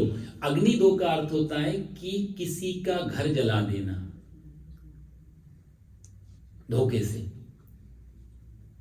या जानबूझ के, किसी को घर को जला देना, किसी को जला करके मार देना, कि उस कुछ भी अर्थ में ले ले। अग्नि से हानि पहुंचाने वाला आतताई होता है। अग्निदो गर्दश्चैव, गर का अर्थ होता है विष, जहर, विष देना, किसी को जहर दे करके मारने की प्रयास करना, उसको भी आतताई बोलते हैं। चौथा आता है शस्त्र पाणिर धनापह। शस्त्र, कोई आपको मारने के लिए और शस्त्र लेकर के आ रहा है, वो भी आतताई है। धनापह, आपका सारा धन कोई लूट लेना चाहता है, आपकी मेहनत का पैसा लूट लेना चाहता है कोई, सारा धन, धनापह, उसको भी आतताई बोलते हैं। और क्षेत्र दारापहर्ता चा, क्षेत्र बोलते हैं आपकी जमीन, आपके पास जो भी जमीन, आपका घर, खेती बाड़ी, जो भी प्रॉपर्टी है, आपके रियल एस्टेट, इन सारी चीजों को यदि कोई छीन रहा है एक, और दारा मतलब पत्नी, किसी की पत्नी को जबरदस्ती ले जाते, ये 6 लोग ऐसे होते हैं जो आतताई की श्रेणी में आते हैं। और वशिष्ठ जी आगे कहते हैं कि ऐसे लोगों को, और मनु ने भी इस बात को स्वीकार किया कि ऐसे लोगों को तो आप आंख बंद करके यदि मार देते हो तो कोई पाप नहीं लगता, ये धर्म है। अहिंसा परमो धर्म, धर्म हिंसा तदैव च। अहिंसा परम धर्म है सनातन धर्म का, लेकिन कोई ऐसा काम करेगा तो धर्म हिंसा तथा ये धार्मिक हिंसा है, इसको कर देना चाहिए। भगवान राम ने रामायण में जब सुग्रीव के साथ सुग्रीव को हेल्प करने के लिए भगवान ने बाली को मारा है छुप करके, तारा बाली की पत्नी ने पहला प्रश्न किया, मेरे पति ने आपका क्या बिगाड़ा, आपने छुप के क्यों मारा? सुग्रीव की भाई भाई की लड़ाई थी, आप बीच में क्यों आए और छुप के मारा मेरा पति वीर। तो भगवान ने भी वही तर्क दिया है उनका। भगवान राम कहते हैं कि मैं छुप के इसलिए मारा, ये तो गलत है, युद्ध नीति नहीं है ये, लेकिन ये आतताई है, सुग्रीव की पत्नी को लेकर के बैठा हुआ है, इसलिए इसको मारने में कोई दोष नहीं, कोई अधर्म नहीं है। तारा बड़ी गुणवती थी, वो बड़ा अच्छा प्रसंग है तारा और राम का समय सुनने जैसे। धन दारापहर्ता चा, इन चीजों, और देखो एक चीज और आपको बताऊं, कौरवों ने ये 6 के 6 कार्य किए थे पांडवों को मारने के लिए। अग्नि दो, आप सब लक्षागृह में जलाया था, गर्दश चाहिए विष भी दिया था, भीम को विष दे करके फेंक दिया था, शस्त्र पाणी, शस्त्र लेकर के सारी सेना खड़ी हुई है, देखो शंख बज गए हैं, शस्त्र उठा लिए हैं, सब कुछ तैयार है बिल्कुल मारने के लिए। धनापह, सारा धन लेकर के बैठे हैं, 5 गांव मांगे थे वो भी नहीं दिए। एक आदमी ने एक बार कहीं ये चर्चा सत्संग चल रहा था, एक चिट भेजी क्वेश्चन की, उसमें लिखा था कि आप, बड़ा इंटरेस्टिंग क्वेश्चन था, सुंदर पंडित जी वो 5 गांव कौन से थे, उनका नाम बताओ। पूछने वाले को लगा वो बड़ा अच्छा प्रश्न किया है, शायद पंडित जी फंस जाएंगे। जिसका कोई एग्रीमेंट नहीं हुआ, जो कंडीशन एक्सेप्ट ही नहीं हुई, जिसको व्यास जी ने नहीं लिखा, जिसको गीता में नहीं डाला, उसका क्वेश्चन ही क्यों करना साहब? व्यास जी को जरूरी नहीं लगा भाई, कोई कंडीशन एक्सेप्ट ही नहीं कर रहा है। दुर्योधन कहता है बात खत्म, 5 गांव में सुई की नोक के बराबर भी नहीं दूं, तो वहां तो नाम ही नहीं आया 5, और तुम पूछ रहे हो 5 गांव कौन से थे? कुछ भी। कोई पूछता मंथरा के पति का क्या नाम था? अरे रामायण में राम जी हैं, इतने सुंदर सुंदर चरित्र हैं, तुम्हें मंथरा की पति? आदमी की रैशनल, जैसे अर्जुन अपने आप को जस्टिफाई कर रहा है, रैशनल एनिमल। खैर, तो 6 कौरवों ने 6 के 6 कार्य इसके साथ पांडवों के साथ किए थे। जहर भी दिया और क्षेत्र दारा, जमीन भी हड़प के बैठे हैं, सारा धन भी ले लिया, दारा द्रौपदी को भी छीनने का प्रयास किया था। तो अर्जुन जो यहाँ शब्द उठा रहा है वो इसी कारण से तो उठा रहा है। देखो अर्जुन क्या कहता है कि क्यों इनको मारने से मुझे पाप ही लगेगा। दोहरी बात, एक तरफ तो कहता है आतताई और एक तरफ कहता है मारने से पाप लगेगा, ये दोहरी बात है। आप समझ गए इतना अर्जुन कितना फ्रस्ट्रेट है। तुम दुष्ट हो इसलिए मैं तुम्हारे को नमस्कार कर रहा हूं, ऐसा कैसे हो जाए? जब मालूम ही पड़ गया कि वो आतताई हैं, तो और वशिष्ठ जी पहले से कह रहे हैं, और वशिष्ठ जी कहने का मतलब त्रेता युग और अभी चल रहा है द्वापर युग, बात तो कही जा चुकी है। शास्त्रों को तूने पढ़ा इसलिए तूने शब्द उठाया आतताई, और आतताई को मारने से पाप लगेगा, और पूछ रहा है कृष्ण से। ये मैच ही नहीं कर रहा है। इससे पता लगता है अर्जुन हिला हुआ है, बहुत डामाडोल है, बहुत फ्रस्ट्रेट है। आतताई को मारने से पाप लगेगा। और अगले श्लोक में वो कहता है कि तस्मान ना रहा वयम हंतुम धार्तराष्ट्रां, कहते हैं इसलिए अपने बांधवों को, जो भी धृतराष्ट्र के लोग हैं, मारने के लिए हम योग्य नहीं है, क्योंकि हे माधव अपने कुटुंबियों को मारकर कथम सुखिना वही बात बार बार कि अपने कुटुंब, अपने परिवार, मेरे लोग, मेरे सब, इनको मारकर दूसरे लोग हो तो चिंता नहीं, बात अपनों की बार बार जो स्वजन कर बात करता है, सारा कुछ इसी में छुप। अपनों को मारकर कैसे सुखी होंगे? देखो ना, सुखिना श्याम माधव, हे माधव, यहाँ माधव शब्द उठाया उसने, देखो कितना लिंक करता है। माधव जो है उसको बोलते, माँ मतलब होता है माँ मतलब लक्ष्मी, और धव मतलब होता है पति। तो लक्ष्मी के जो पति हैं वो है माधव, राइट? माँ मतलब लक्ष्मी का नाम। तो अर्जुन मानो कृष्ण भगवान को यहाँ पर एक तोंड मार रहा है कि ये सारा आप जो इनको मारने की बात कर रहे हैं इसीलिए ना कि धन मिलेगा, आप तो धन के पति हो, आप तो लक्ष्मी के पति हो, आप कैसे स्वीकृति दे सकते हो? और यदि इनको मारकर मुझे धन लेना है तो आपने भी लक्ष्मी शादी करने की गड़बड़ तो नहीं की थी? कहीं ना कहीं ये ताना भी मार। इन शब्दों का ये जो जितने भी नाम उठा रहे हैं वो सब के पीछे बहुत गहरा रहा। कहते हैं इनको मारकर मैं कैसे सुखी होऊंगा, जो मेरे ही नहीं बचेंगे उनसे मुझे कैसे मैं सुख का अनुभव करूंगा, स्वजनों को मारकर। यहाँ पर बहुत अच्छी बात अर्जुन की है, एक समझने की चीज है। जब जैसे कि अर्जुन को जैसे कोई एक बेटा, मान लिया कोई पुत्र है, पुत्र पैदा हुआ तो हमें लगेगा बेटा पैदा हुआ। साइकोलॉजी कहेगी या गीता के हिसाब से जो अर्जुन कह रहा है उस बात को हम थोड़ा पकड़ने की कोशिश करते हैं। तो जब एक पुत्र पैदा होता है या पुत्री पैदा होती है तो मनोविज्ञान कहता है कि सिर्फ संतान ही पैदा नहीं होती, पुत्र या पुत्री, एक मां भी पुत्र पुत्री के साथ जन्म लेती है। क्योंकि जब संतान नहीं थी तब तक मां भी नहीं थी, राइट। तो एक रिश्ता जब बनता है तो दूसरा रिश्ता अपने आप, एक टाइटल जब जन्म लेता है तो दूसरा उसका अपोजिट अपने आप तैयार होता है। तो जब एक पुत्र के साथ या पुत्री के साथ एक मां का जन्म भी हो रहा है, जब एक पुत्र और पुत्री मरेंगे तो मां भी तो मर जाएगी। एक मित्र अकेला तो नहीं हो सकता, दो मित्र बनके तो शब्द आया मित्र। तो एक मित्र जब मरेगा तो ये मित्र भी मरेगा। किसको मित्र कहेगा भाई? अर्जुन वही बात बार बार कहता है कि इनको मारकर मैं कैसे सुख, वो बात बिल्कुल ठीक कह रहा है कि जिनसे मैं सुख भोगना चाहता हूं, जिनको दिखाना चाहता हूं, वो लोग नहीं होंगे तो किसको दिखाएंगे? तो जब मेरे मर गए तो मैं भी मर गया कहीं ना कहीं। साहब आप कभी भी देखो, मैं आप कब यूज करते हो? जब कोई आपके अपोजिट तू की स्थिति में खड़ा होता है। जहां तू है ही नहीं वहां मैं भी तो नहीं बचेगा। मैं किससे मैं कहोगे? जब भी आप कहते हो मैं, तो इसका मतलब कोई तो दी अदर, दूसरा सुनने वाला होना चाहिए साथ में, तभी तो मैं निकलता है। अर्जुन वही बात कहती है, जब मेरे खत्म हो गए तो मैं भी खत्म हो गया। तो सुसाइडल लग रहा है अर्जुन को कि यही नहीं मरेंगे, मैं भी कहीं ना कहीं। जैसे एक संतान, जब संतान मरती है तो जैसे एक मां मरती है तो पुत्र भी मरता है। कौन कहेगा मेरे को बेटा, कौन कहेगा पुत्र? तो रिश्ते दो तरफ से सृजन और दो तरफ से संहार होते हैं, एक तरफ से नहीं। एक ही इंसान नहीं जाता। और ये सब चीजों में एक शत्रु भी जब मरता है तो डजंट मैटर वो शत्रु था, पर मेरा शत्रु था। तो एक शत्रु भी मरता है तो भी मैं कहीं ना कहीं थोड़ा खाली होता हूं। वो जो शत्रुता बिठा के कहीं किसी जगह रखी थी वो स्थान रिक्त हो जाता है, वो एम्प्टी हो जाता है। तो शत्रु ही नहीं मरता, उसके अर्थ में कहीं ना कहीं मैं भी मरता हूं, मेरी शत्रुता मरती है, मेरा एक स्थान खाली होता है। जितनी भी चीजों में आप देखेंगे, जब भी कोई चीज टूटेगी तो उसमें कहीं ना कहीं मैं भी टूट जाता हूं।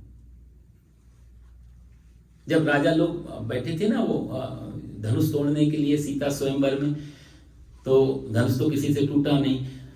भगवान राम ने धनुष उठाया, तोड़ दिया, परशुराम जी आए और ये सब आपस में विवाद चला, लंबी कथा है वो। तो उसके पहले जब जनक जी ने ताना मारा था कोई क्षत्रिय नहीं है, अभी तक कोई धनुष नहीं उठा, तो इनके लक्ष्मण जी ने कहा था कि तुम धनुष की बात कर रहे हो तो धनुष हैं, हम बचपन में खेलते थे और तुमने इतना बड़ा ताना मारा, पूरी पृथ्वी को गेंद के समान उठा करके मैं फोड़ दूंगा। ये अर्जुन का ताना। तो बाकी राजा लोग आपस में जो बात कर रहे थे वो कह रहे थे, देखो हमने पहले कहा था ना यहाँ से उठ के चल दो, अब देखो ये पृथ्वी सब फोड़ देगा, यहाँ सब उल्टा पुल्टा हो जाएगा। तो दूसरा राजा बोला, क्यों रे, तेरा मकान कोई पृथ्वी से बाहर है? तो यदि चला भी जाता तो भी तो वही बात हो। जब कोई एक चीज मरती है, एक चीज खत्म होती है, उसके अपोजिट दूसरी चीज को भी हानि होती है। आगे बहुत विस्तार से ये चीजें आएंगी कि क्यों ऐसा होता है, इसके पीछे बहुत लॉजिक होंगे। लेकिन यहाँ पर अर्जुन के जो तर्क हैं कि स्वजन को मारकर, अपनों को मारकर, यहाँ पर बहुत इमोशनल है अर्जुन, बहुत ज्यादा इसमें मोह और ममता में घुसा हुआ। अर्जुन को इस समय कुछ दिखाई नहीं दे रहा, इसलिए वो सब कुछ त्याग करने की स्थिति में, सब ले लो पर मैं युद्ध नहीं करूंगा। इसलिए वो सारे यद्यप्येते न पश्यन्ति लोभोपहत चेतसा, यद्यपि लोभ के कारण कहते जिनके इन लोगों के विचार नष्ट हो गए, वो कहते हैं लोभोपहत चेतसा यद्यप्य, यदि मान लिया ये इनको नहीं दिख रहा है, न पश्यन्ति, ये लोग अच्छा नहीं देख रहे हैं, इन लोगों के आंखों पे लोभ का पर्दा यदि चढ़ा हुआ है, तो कुलक्षय कृतम दोषे मित्र दोहे च पातक, मैं ऐसा पाप क्यों करूं इनको मार करके? इनको नहीं दिख रहा है, मुझे तो दिख रहा है। ये नहीं समझ पा रहे, मैं तो समझ रहा हूं। वो अपने आप को देखो किस तरीके से ये भूल कर रहे हैं, मैं भी भूल कर दूं। इनको अच्छा बुरा नहीं दिख रहा, पर श्याम मेरे को तो दिखता है ना आचार्य हैं, मेरे को दिखता है ना पितामह है, मेरे को तो दिखता है ना ससुर जी हैं, सब पूजने रिश्ता। दुर्योधन को इनको नहीं देखे, मैं मेरे को अपने आप को श्रेष्ठ, इनको निकृष्ट ये करने में लगा। यहां पर जो तर्क दे रहा है वो श्रेष्ठ और निकृष्ट में। कथम ना गेयम अस्माभि, और वो आगे कहता है कि हे जनार्दन, कुल का नाश होने से दोष को ठीक ठीक जानने वाले हम लोग पाप से निवृत्त होकर विचार क्यों ना करें। मैं तो विचारवान हूं, मैं तो समझदार हूं, मैं तो सोच सकता हूं, मैं तो विचार कर सकता हूं। यहां पर तो अर्जुन का जो तर्क यही है कि मान लिया उनके पास विचार नहीं है, हम तो विचार करें। हे केशव, यदि वो गलती कर रहे हैं और मैं भी गलती करूं तो क्या गलती दो मिलकर के क्या वो सही हो जाती है? वो भूल कर रहे हैं, मैं भी भूल करूं तो क्या दो भूल मिलकर के सही हो जाती है? उसका तर्क जो है वो ये बड़ा अच्छा तर्क है। उनको समझ में नहीं है, यदि मैं भी ना समझी दिखाऊं तो क्या दो ना समझी मिलकर के समझदार हो जाती है?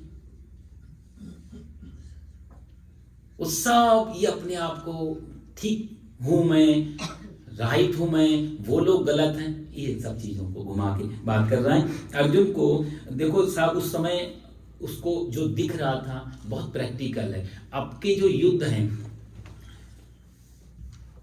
जितने भी युद्ध होते हैं और जो भी युद्ध में इन्वॉल्व वो लोग रहते हैं,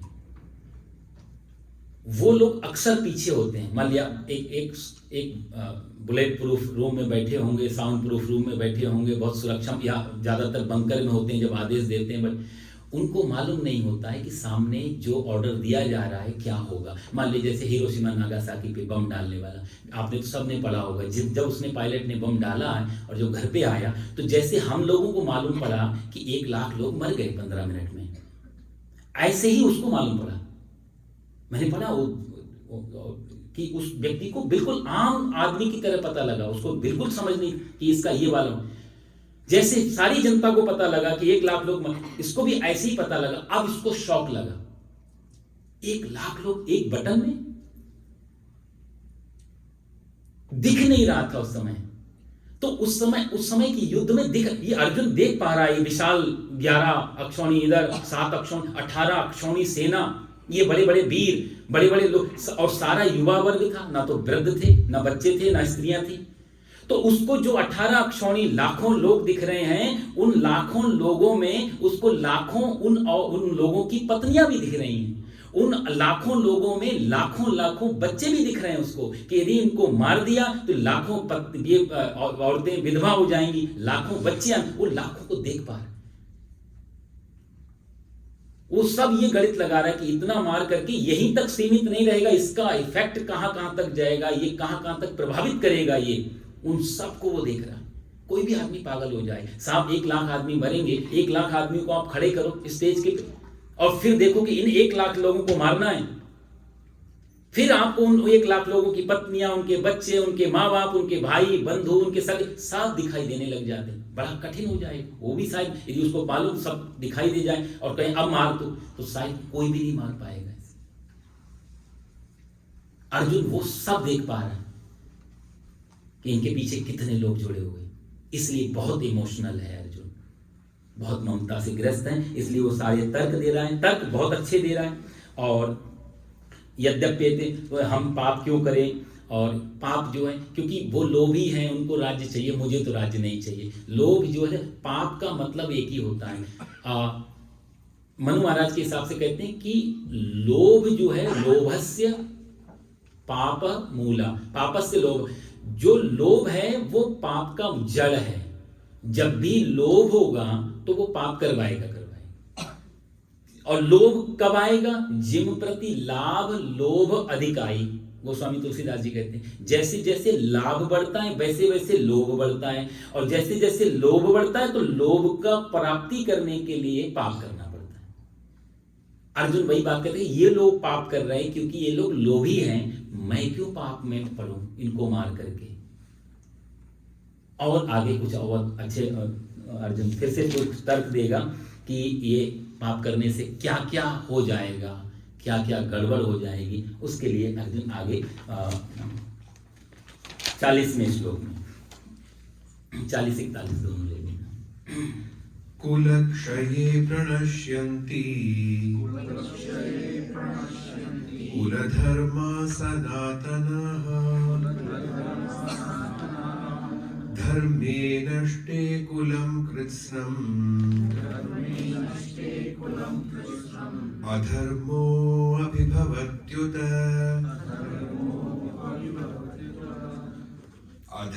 अधर्माभिभवात् कृष्ण प्रदुष्यन्ति कुलस्त्रियः स्त्रीषु दुष्टासु वार्ष्णेय जायते वर्णसंकर।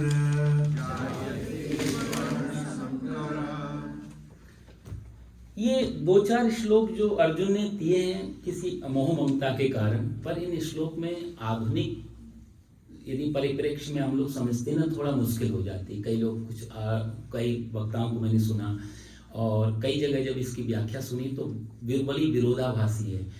कुछ जगह पच जाती है जहाँ पर आधुनिकता नहीं है बहुत ज़्यादा, जहाँ अभी भी इक्वलिज्म नहीं है, ऐसी जगह तो चल जाता, पर हर जगह ये चीज़ें नहीं चल। इसलिए 2-3 जो आगे श्लोक आएंगे थोड़ा सा इनमें आप ज़्यादा ध्यान देना। वो कहते हैं कि क्या न, पहले उसने इन सब चीज़ों को तर्क दिए कि इन सबको क्यों मारना, कोई राज्य के लिए राज्य नहीं चाहिए, इन सब नहीं चाहिए। चलो, भगवान श्री कृष्ण कोई जवाब नहीं दे रहे हैं। शरीर की बीमारी बताई, उनके बारे में भगवान ने ध्यान नहीं दिया। एक एक करके आप देख रहे हैं कितने तर्क, भगवान कहीं भी ध्यान नहीं, अभी भगवान बोले ही नहीं है, बात ही नहीं की।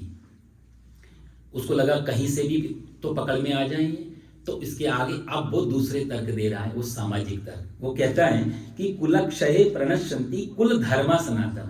वो कहता है कि कुलक्षय, जब कुल का नाश हो जाएगा, मतलब ये सारे एक कुल के लोग हैं ना, यदि ये मर जाएंगे तो क्या होगा, सनातना, सनातन का अर्थ होता है हमेशा से। सनातन मतलब अनादिकाल से जो चला आ रहा है। हमारे धर्म का नाम हिंदू धर्म नहीं है, सनातन धर्म है। और सनातन धर्म में सब लोग आ जाते हैं। आपको मैं बताऊं, सनातन धर्म आज भी इस पृथ्वी पे सबसे बड़ा धर्म है, सबसे बड़ा धर्म है। क्योंकि आर्य समाज जो इसको हम बोलते, स्वामी दयानंद जी, उनका सारा पद्धति वैदिक पद्धति पे ही आधार है। वेद कहाँ है, सनातन धर्म के ही शास्त्र हैं। उन्होंने एक पक्ष को ले लिया कि वैदिक रीति को ही अपनाना चाहिए, तो उन्होंने वेद को प्रमुख मान करके एक परंपरा चालू कर दी। वो धर्म नहीं है, वो परंपरा है। जैसे हमारे घर में हम 4 लोग होते हैं तो कोई बांके बिहारी के प्रति उनका भाव ज़्यादा होता है, किसी को शिव जी बहुत पसंद होते हैं, किसी को माता दुर्गा के प्रति भाव है। तो ये चारों अलग नहीं है ना, सब भगवान को तो आस्तिक लोग हैं चारों, और उसी एक धर्म को बिलोंग करते हैं। ठीक है, अपना भाव यदि माता के प्रति है तो हम उसी शक्ति को दुर्गा माता के रूप में देखते हैं। हमारा भाव राधा कृष्ण के प्रति, हमारे इष्ट राधा कृष्ण जी भाव। लेकिन धर्म में कोई अंतर नहीं है, धर्म सब सनातनी है वो। तो ऐसे ही स्वामी दयानंद जी को वेद पसंद था, वेद में उनको कुछ ऐसे तर्क देखे कि वैदिक पद्धति आर्य, लेकिन है तो सनातन धर्म, परंपरा आर्य की तरफ चली गई। दूसरा हमारा धर्म जैसे जैनिज्म है, जैन वो भी कोई स्वतंत्र धर्म नहीं है। 24 उसमें जितने 24 के 24 तीर्थंकर, आप सारे के सारे तीर्थंकर उसमें, चाहे वो आदिनाथ से लेकर के, चाहे भगवान ऋषभ देव से लेकर के, चाहे इधर महावीर से लेकर, जितने भी इनके 24 तीर्थंकर हैं, सबके सब सनातन धर्म में पैदा हुए। शुद्ध सनातनी इनके माँ बाप रहे, शुद्ध सनातन धर्म की ही परंपराएं घर में चलती रही। आप किसी को भी उठा के देख लो, ये धर्म भी, जैन धर्म भी सनातन धर्म का ही एक पार्ट है, बल्कि सनातन धर्म ही है। एक परंपरा निकाल दी अलग, अहिंसा के, इनका मूल अहिंसा था, तो इन्होंने अहिंसा को, हिंसा नहीं करनी, शाम को भोजन नहीं करना, कीड़े मकोड़े आ सकते हैं। 4 महीने बरसात के हम लोग बाहर ज्यादा नहीं निकलेंगे क्योंकि कीड़े मकोड़े मर सकते हैं। तो अहिंसा को मूल धर्म मान करके एक परंपरा निकाली। तो आप जैन को भी जोड़ ले, आर्य समाज को भी जोड़ ले, कबीरपंथी तो हैं अपने सब सनातन, उनको भी हमने जोड़ लिया। एक अपना इतना सुंदर धर्म है जिसको हम सिख बोलते हैं। आप सिख धर्म भी कोई अलग नहीं, आप सब लोग जानते हैं। गुरु नानक देव जी हो गए, गुरु ग्रंथ साहब, और ये अपना गोविंद जी हो गए, इन सब ने इसी धर्म की रक्षा के लिए अपने बच्चों को बलिदान करवाती है। धर्म बचा रहे, हम बचे या ना बचे, कितना बड़ा त्याग जीवन का। अपने छोटे छोटे बच्चों को दीवार में चुनवा देना धर्म के लिए, तो ये तो अपने सनातन धर्म का तो बहुत मजबूत पार्ट रहा है। तो जो सिख मतलब शिष्य, तो ये जो सेना खड़ी की कि ये बचा रहे, इसलिए भले हम चले जाएं, तो इसको बचाने के लिए जो एक सेना तैयार हुई, वही तो सिख भी सनातन धर्म का ही हिस्सा है।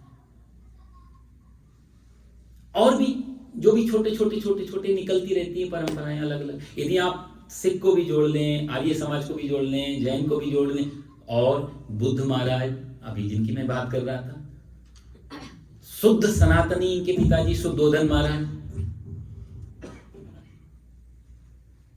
सनातन धर्म का पूरा जीवन उन्होंने पालन किया। उसी में ये पले बड़े जन्मे, उन्हीं सब चीजों को उन्होंने अपनाया।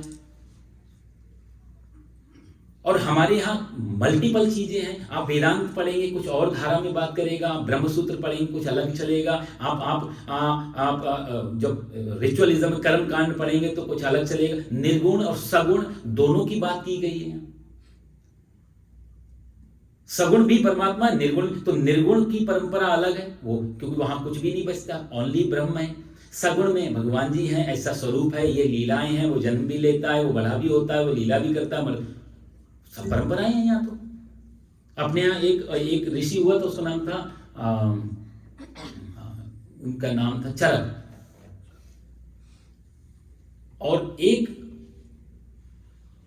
और ऋषि हुए, उनका नाम अभी याद नहीं आ रहा है। उनका कहना था कि आप लोग शायद कोई जानते हो, वो कहते थे कि ऋणम कृत्वा घृतम पिबेत। आपको मालूम है किसकी बात मैं कर रहा हूँ? चारवाक ऋषि। कौन बोला जी? भैया। हाँ, ये पता लगता है इसे अध्ययनकार है मजबूत। तो चारवाक ऋषि ने कहा था कि कोई आत्मा नहीं और कोई परमात्मा नहीं। बुद्ध ने भी आत्मा को स्वीकार नहीं किया, और वेदांत आदि की दृष्टि में ब्रह्म स्वीकार है और आत्मा स्वीकार है।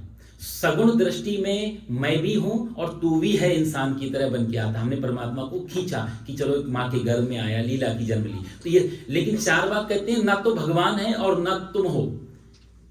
वो कहते हैं ऋणम कृत्वा घृतम पिबेत भस्मीभूतस्य देहस्य पुनरागमनम होता, कि एक ऋण करके भी घी पियो। ऋणम कृत्वा, ऋण लेके, कर्जा लेकर के भी घी पियो। क्यों घी पियो? क्योंकि भस्मी एक बार मर गए तो किसका देना और किसने लेना?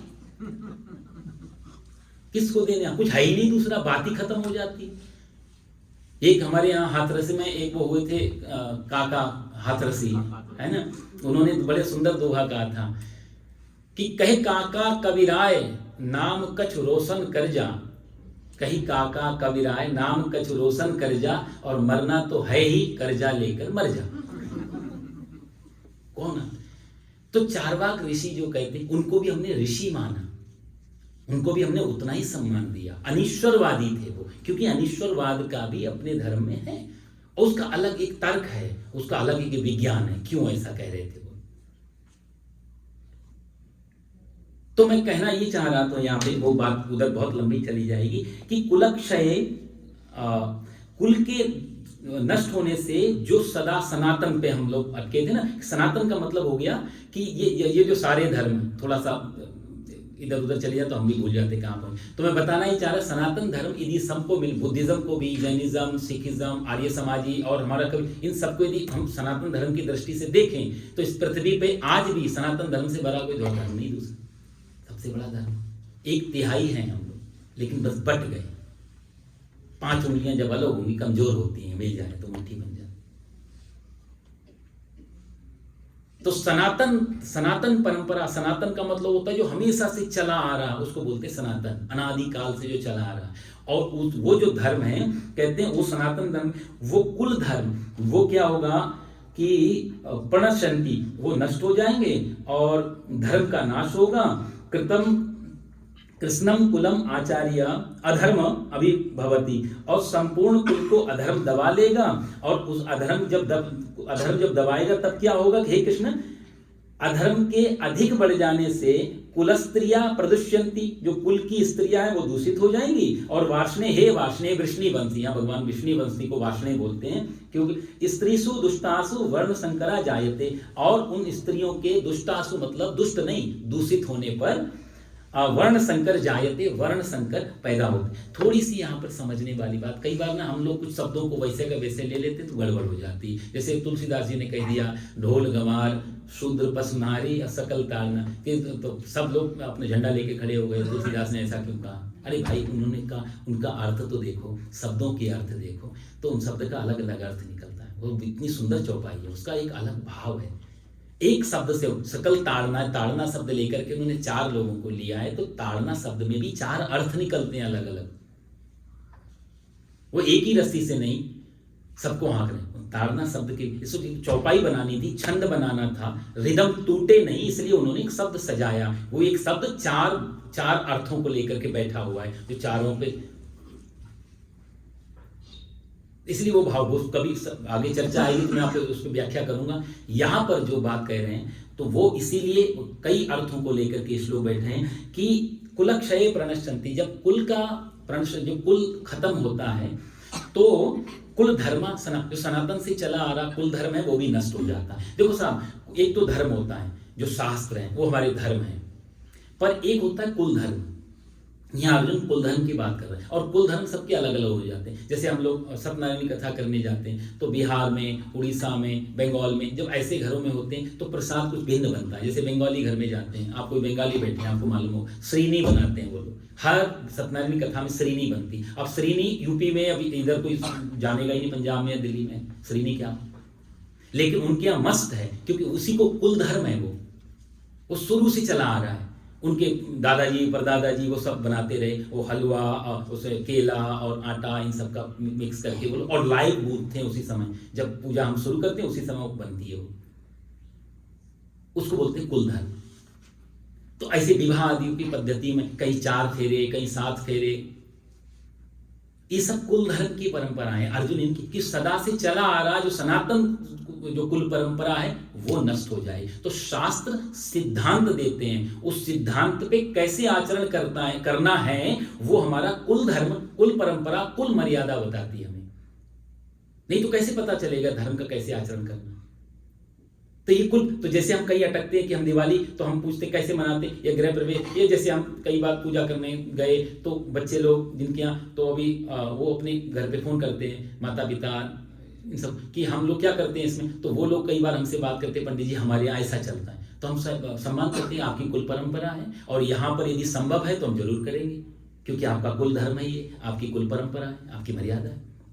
तो देश काल परिस्थिति के हिसाब से कई बार छोटा मोटा समझौता करके, लेकिन उस कुल परंपरा, अर्जुन कहता है जब ये मरी जाएंगे तो कुल परंपरा ही खत्म हो जाएगी, सनातन से चली आ रही।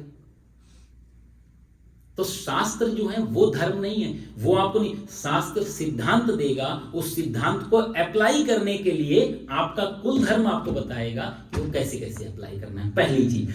दूसरी चीज, और ये सब अलग हो सकती है साहब, एक परंपरा दूसरे स्टेट में जाकर के वही परंपरा मॉडिफाई होकर या कुछ दूसरे तरीके से निभाई जा सकती है, इसीलिए सारे भेद लगते हैं और कोई अंतर नहीं।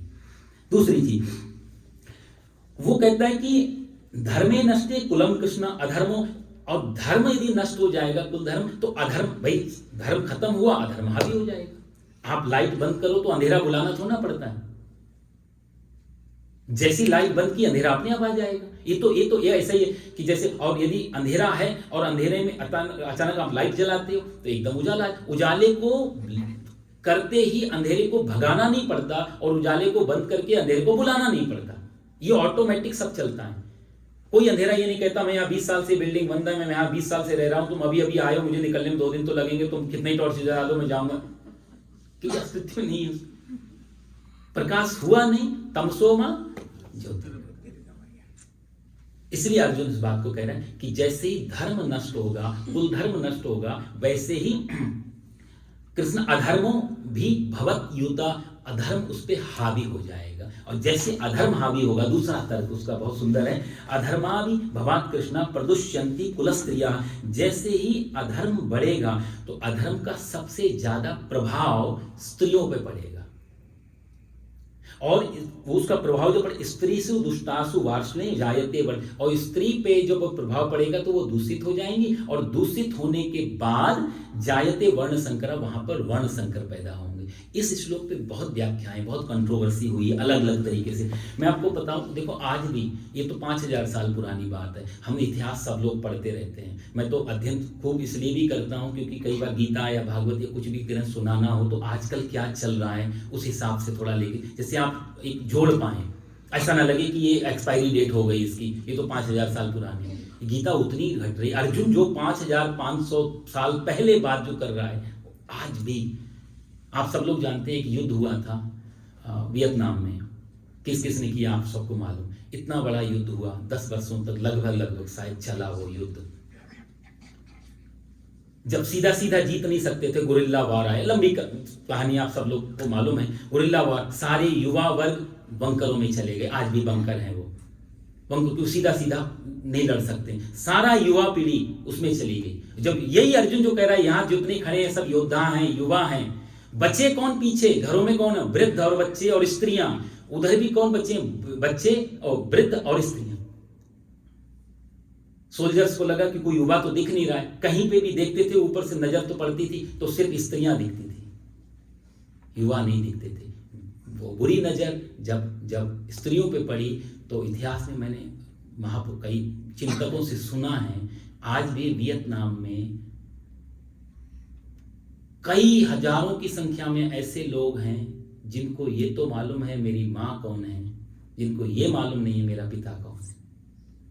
5500 साल पहले अर्जुन ने जो कहा, अभी 50 साल 60 साल भी ज्यादा समय नहीं हुआ इस बात को गए हुए जो ये घटा। स्त्री सुदुष्टासु वार्ष्णेय जायते वर्ण संकर। अर्जुन जो यहां तर्क दे रहा वो बिल्कुल वैसा ही।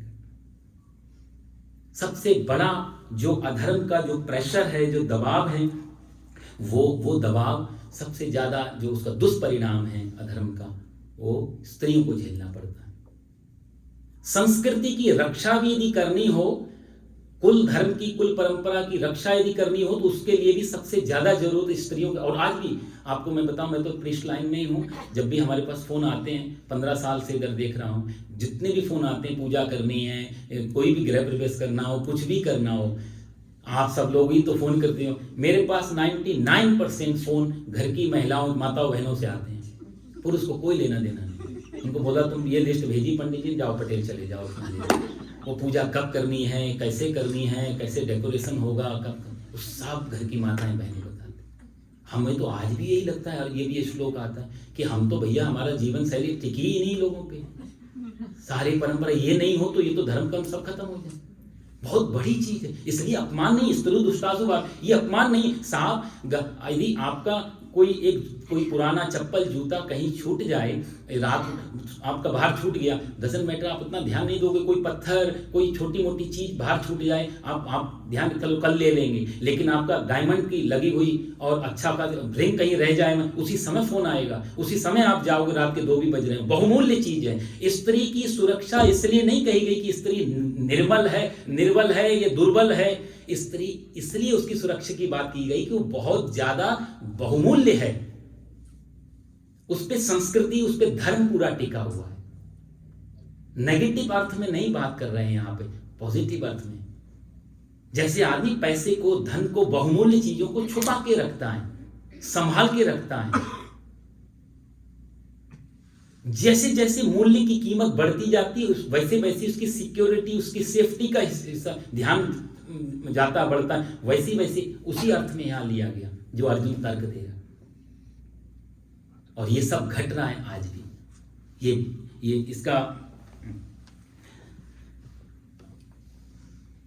दुष्परिणाम क्या क्या होगा अर्जुन बता रहा है। स्त्री को यहाँ वो प्रमुख आज भी। यदि एक बार तो हम लोग एयर इंडिया में गए थे ना, तो एयर इंडिया से गए तो एयर होस्टेज साड़ी पहन के, और तो भारतीय संस्कृति परंपरा में तो ऐसी अब मेरी तो आदत थोड़ा बातचीत, हेलो भाई राम राम, की टाइम पास कैसे करना है 13 घंटे, तो उन्हें वैसे बोले बहन जी आप तो साड़ी पहने, बड़ा अच्छी संस्कृति, हिंदी जानती थी, तो बड़ा अच्छा लगता है आप लोग वैसे देख करके कि एक भारतीय परिधान है। और एक छोटा सी शंका थी, हाँ पूछो। मैंने कहा आप लोग तो बिल्कुल बिल्कुल वैसे हैं जैसे भारतीय संस्कृति, पर ये लोग जो दूसरे पुरुष वर्ग हैं इनको क्यों नहीं धोती कुर्ता? भाई तर्क तो है, जब आप ये तो पक्षपात हो गया ना, कहीं आपको साड़ी पहना दी 5 मीटर की और ये अभी भी पैंट सूट और ये पूरा टाई लगा करके, तो वो भी हंसने लगी, कहती अभी से ऐसा कभी सोचा नहीं। मैंने कभी बात करना आगे जाके, ये हमारे साथ ही पक्षपात। तो संस्कृति की रक्षा की मैं बात कर रहा हूं, इस संस्कृति की रक्षा आज भी ये बड़ी साइकोलॉजी है कि इनके बिना धर्म और संस्कृति नहीं बच पाएगी। इसलिए अर्जुन तर्क उठा रहा है कि सारा युवा यदि खत्म हो गया तो बचेंगे असहाय लोग, असहाय बच्चे, असहाय महिलाएं और असहाय वृद्ध, और ये जब बचेंगे तो इन पे अधर्म हावी हो जाएगा। और जायते वर्ण संकरा, इसलिए उसने अब बहुत गहरी बात भविष्य के लेकर के बात, भविष्य में क्या क्या गलत हो जाएगा, क्या क्या खराब हो जाएगा, उसके बारे में वो बात करता है। और जायते वर्ण संकरा, वर्ण संकर पैदा। देखो साहब, पुराने समय में यदि बीड़ी भी पीता था बच्चा और जवान हो गया, शादी हो गई, बच्चा भी हो गया, बाप भी बन गया, लेकिन पिताजी के सामने कभी नहीं पीता था बीड़ी से।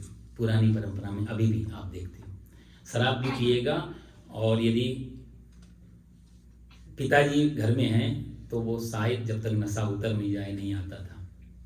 बाबूजी हैं, ठीक है, मेरी गंदी आदत है, एक मर्यादा थी। आज आधुनिकता के नाम पे अंधानुकरण बोलूंगा ऐसे में, अंधानुकरण, साथ साथ एक टेबल पे सब चलता है।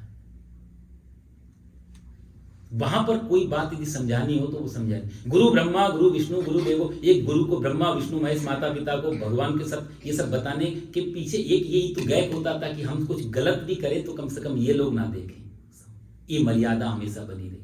आज माता पिता की बात का उतना यदि प्रभाव नहीं है, उसके कारण कुछ ये भी है कि जो बीच में जो गैप था, जो मर्यादा और जो संस्कृति का, वो सब खत्म होता चला। आज गुरु से साथ बैठ के जुआ खेल लेते हैं, साथ बैठ के दोनों, कई बार गुरु और चेले दोनों साथ कसीनों में अपना आराम से खेल रहे हैं और वही वहां जाके लेक्चर भी दे रहा है। तो तुम मेरे साथ जुआ भी खेल रहे हो, तुम्हारे साथ पी भी रहे हो, सब काम कर रहे हो, और तुम हमें बोले गुरु ब्रह्मा गुरु विष्णु, कैसे हो जाएगा? नहीं होगा। आधुनिकता की आंधी में ये सबसे बड़ा चोट जो ये धर्म को लगी है, अर्जुन इसी की बात कर रहा था कि और ऐसा होने से क्या होगा, जायते वर्ण संकर, वर्ण संकर पैदा हो जाएंगे। वर्ण संकर का मतलब होता है क्रॉस ब्रीड, क्योंकि कहीं का कुछ कहीं का कुछ और मिलाकर, हालांकि इसमें क्रॉस ब्रीड एक अर्थ में बहुत अच्छा था। आजकल हम जो हाइब्रिड बना रहे हैं, आपको देखो एक ही जगह यदि एक फसल उगाई, वो फसल का अनाज यदि उसी भूमि में डाल दो तो पैदावार में कमी आती है। इसलिए बड़े बड़े जो कृषि विज्ञान के लोग कहते हैं भैया दूर से लाओ, तो ये उपजाऊ जमीन होगी। तो इसके पीछे एक अलग वो विज्ञान, फिर आगे भगवान जब प्रकृति की बात करेंगे तब मैं इसको विस्तार से चर्चा करूंगा। अगला श्लोक ले लेते हैं, टाइम हो गया,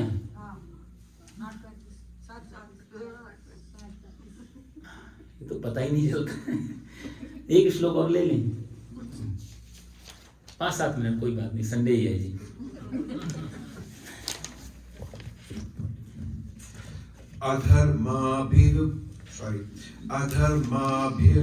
नहीं, ये हो गया था, 41 हो गया था, 42 आप ये पूरा ही ले लो, फिर कुछ बचेगा तो मैं अगली बार थोड़ा समझा दूँ।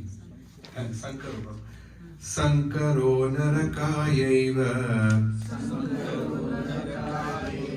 कुलघ्नानां कुलस्य च पतन्ति पितरो येषां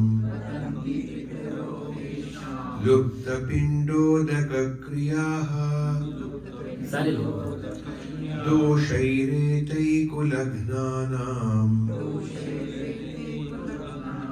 वर्णसंकरकारकैः उत्साद्यन्ते जातिधर्मा कुलधर्माश्च शाश्वताः उत्सन्नकुलधर्माणां मनुष्याणां जनार्दन नरके नियतं वासो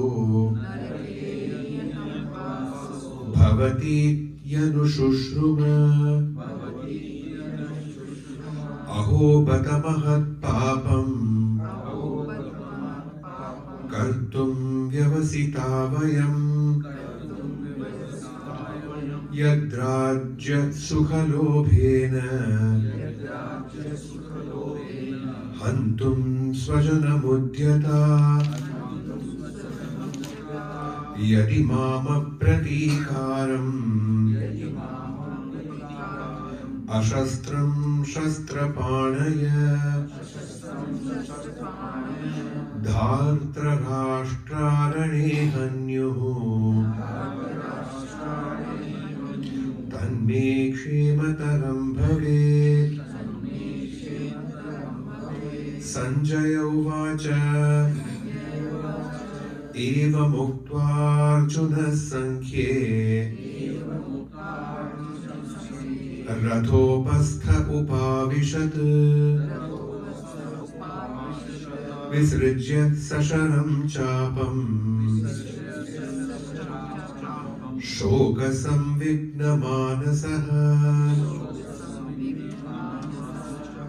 ॐ तत्सदिति श्रीमद्भगवद्गीतासु उपनिषत्सु ब्रह्मविद्यायां योगशास्त्रे श्रीकृष्णार्जुनसंवादे अर्जुनविषादयोगो नाम प्रथमोऽध्यायः।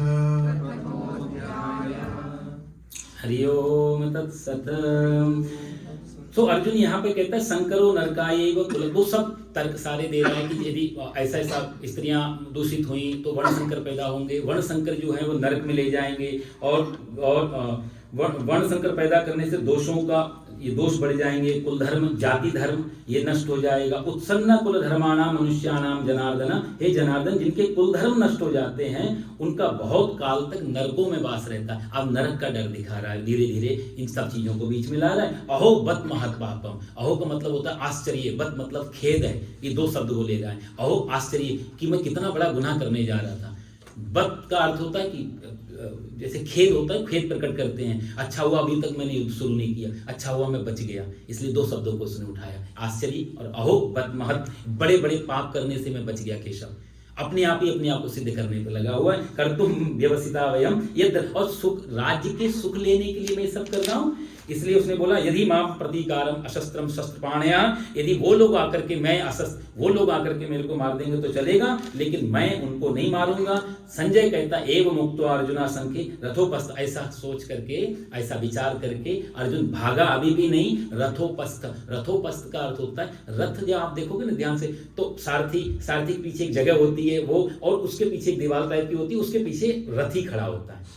तो वो उतर करके, और जो सारथी के पीछे वाला स्थान होता है उसको बोलते हैं रथोपस्थ। तो वहां पर आकर के वो बैठ गया, यानी कि कृष्ण भगवान जहां बैठे हुए हैं सारथी के रूप में, वहां पे जो स्पेस होता है वहां पे आके बैठ गया। एक दो चीजें हम आपको समझाऊं, उसके बाद वाणी पे विराम देंगे। थोड़ी कुछ चीजें ऐसी होती है ना, इनकी बड़ी लड़ी है, अगली बार वो सब रिदम बनेगी नहीं। यहाँ दो तीन चीजें समझने की है। वो जितने भी कुल परंपरा की, कुल धर्म की बात कर रहा है, स्त्रियों की बात कर रहा है, इसमें एक महत्वपूर्ण बात ये भी है, मैं आपको इसलिए प्रैक्टिकली, जो आज तो बहुत कुछ शोध हो चुका है इसलिए ये बात कहना आसान हो गया। जब हम विवाह आदि करते हैं, कन्यादान का समय, अब कन्यादान पे बहुत विवाद होता है, लड़कियां बोलती हैं हमें कन्यादान नहीं, हमारा बिल्कुल, हम कोई वस्तु नहीं। बात उसकी नहीं थी, सिर्फ समझदारी की आप में कमी रहती। गोत्र का दान होता है, पिता का जो गोत्र अभी तक कन्या अपना रही थी, जब पूजा पाठ करती थी तो पिता के गोत्र का नाम लेती थी। अब जब वो विवाह कर देगी तो वो पति के गोत्र को यूज करेगी। कारण उसका प्रैक्टिकली मेडिकल में अब तो सिद्ध कर दिया, आपको सब लोग जानते हैं, इसलिए उसका मैं बहुत लंबी चर्चा नहीं करूंगा। मैंने जो पढ़ा पाणिनीय सुश्रुत को, और अब जो मेडिकल ने डिफाइन किया है कि 23 क्रोमोसोम होते हैं जोड़े दोनों में, पुरुष में वाई होता है जो कि स्त्री में नहीं होता, आप सब लोग जानते हैं। XX मिलकर के लड़की पैदा होती है, XY मिलकर लड़का पैदा होता है, लेकिन वाई सिर्फ पुरुष में रहता है, स्त्री में वाई नहीं रहेगा, राइट। तो वाई यूनिक है अपने आप में। ये तो यदि संतान पुत्र के रूप में चाहिए, पुत्री के रूप में चाहिए, पिता का DNA होना चाहिए। तो डीएनए जो डीऑक्सीराइबो न्यूक्लिक एसिड जिसको हम कहते हैं मेडिकल में, इसी को संस्कृत में या सनातन धर्म में गोत्र कहा गया। गो मतलब होता है इंद्रिय, गो मतलब होता है गति, दो अर्थ बनते हैं। जो एक पैतृक परंपरा से जो गति से चली आ रही है, तो आप एक किसी की हड्डी भी पुरानी मिल जाए तो उससे पता लग सकता है कि ये कहां से आ रही है। वो सिर्फ पिता के कारण, वो वाई क्रोमोसोम के कारण। इसीलिए स्त्री को पिता का गोत्र छोड़ करके पति का गोत्र अपनाना पड़ता है, क्योंकि जो संतान होगी वो पति के डीएनए से आ रही है। दोनों मिलकर के तो बन रहे हैं, लेकिन उसमें पति का, पुरुष का बहुत बड़ा रोल है, क्योंकि वाई क्रोमोसोम वहीं पे। और दूसरा, और क्यों ऐसा दूषित हो जाता है, उसके पीछे भी पाणिनि और सुश्रुत सब तर्क देते थे, लेकिन लोग मानते नहीं थे।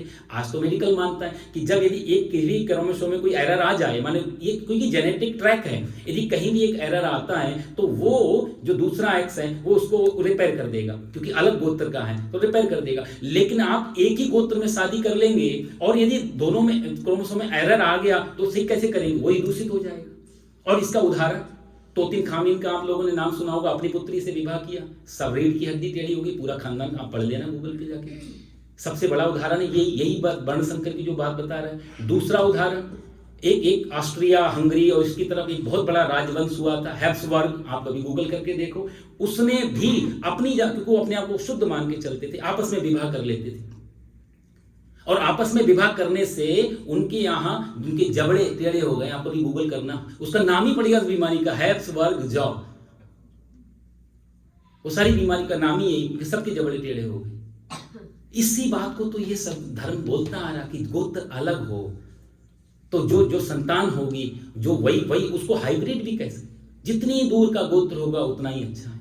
नहीं तो ये उसको फिर कोई भी ठीक नहीं कर पाए। तो इसका ये बड़ा विज्ञान था। इन सब चीजों पे तो ये मतलब चर्चा ही अलग जाएगी, क्योंकि अर्जुन के तर्क जो हैं वो तर्क निरर्थक तो नहीं है, वो बड़े गहराई में, छोटे शब्दों में गागर में सागर भर रहा है। छोटे छोटे शब्दों को, जैसे उन्हें आतताई को उठा लिया और मारना क्यों है ये बात भी बोलती तो डिलेमा में आ गया। ऐसे इन शब्दों को जब उठा रहा है, इनके पीछे बहुत है। उस समय की भाषा, उस समय का ज्ञान, सबको बहुत नॉलेज होती थी, इसलिए थोड़े थोड़े शब्दों से काम चल जाता है। अब बहुत एक्सप्लेन करना पड़ता है उनको रिलेट करने के लिए। तो अर्जुन के जितने भी यहाँ तर्क थे कि इनको सब ये सब ऐसा हो जाएगा, फिर वो श्राद्ध तर्पण की बात भी लाता है ना, शंकरो नरका, यही वो ऐसे तर्पण कैसे करेंगे, श्राद्ध तर्पण की अपने यहाँ बहुत विशाल परंपरा है, आज भी है। लोग अपने पूर्वजों के नाम पे श्राद्ध कैसे जल वो वहां तक पहुंचता है, उसका अपना एक विज्ञान है। क्योंकि हमारे यहाँ मानते हैं आत्मा कभी मरती नहीं है, तो कहीं ना नहीं किसी ना किसी फॉर्म में होती। तो हमें उसके प्रति जो भी श्राद्ध मतलब होता है, श्रद्धा से जो भी धन्यवाद दिया जाए, वो चाहे भागवत करके को, गीता करके दो, चाहे दूसरी जो तर्पण श्राद्ध की विधियां हैं उन विधि को अपना के दो। पितामह भीष्म जब पिंडदान देते हैं, आप महाभारत में पढ़ना, पिंडदान जब देते हैं तो शांतनु का हाथ आता है लेने के लिए, तो पितामह भीष्म पूछते हैं पिंड को मैं कहाँ रखूं, डायरेक्ट पिताजी के हाथ पे या पत्ते पे? तो आकाशवाणी होती है कि नहीं, जो परंपरा है, जो धर्म है, उसको अपनाओ, भले ही हाथ आ जाए कोई बात नहीं, तुम्हें रखना दोने पे ही। तो उन्होंने हाथ में ना रख के शांतनु के वो पिंड वहां, क्योंकि परंपरा नहीं टूटनी चाहिए। भीष्म को कोई दोष नहीं लगता, हाथ में रख देते, लेकिन वो जानते थे कि मैंने ऐसा कर दिया तो आने वाली पीढ़ी इन सब चीजों को बेकार समझेगी। भगवान राम जब दशरथ जी का श्राद्ध करते थे तो माता सीता पेड़ की ओर आड़ में जाके खड़ी हो जाती थी, क्योंकि वो कहते थे कि मुझे दशरथ जी का श्राद्ध हो रहा है तो ससुर जी सामने आ रहे हैं, ऐसा मुझे दिखता है, तो मुझे तो थोड़ा सा कुछ मर्यादा रखनी चाहिए।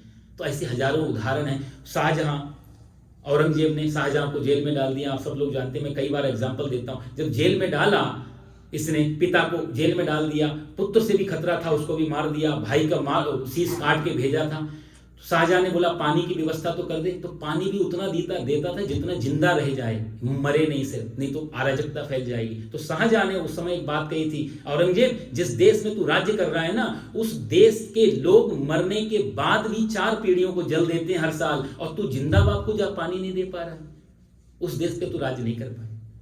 ये शाहजहाँ का वक्तव्य था। तो इसलिए श्राद्ध, तर्पण, पिंडदान, इन सब की विधियाँ बड़ी वैज्ञानिक और बहुत प्राचीन सनातन से चली आ रही थी। इनके अपने अपने विज्ञान हैं, अपनी अपनी कथाएं। कभी वो टॉपिक आए तो उन पर हम बात करें, लेकिन यहाँ अर्जुन ने सारी दलीलें दी कि ये बुरा होगा, इसलिए मैं युद्ध नहीं करूंगा। जब कृष्ण ने कोई जवाब नहीं दिया कि ये तो किसी बात का भी जवाब नहीं दे रहे हैं, तो इससे अच्छा तो उठ ही जाओ यहाँ से। तो उठा, धनुष बाण वहाँ छोड़ा और कृष्ण के पास आकर के बैठ गया।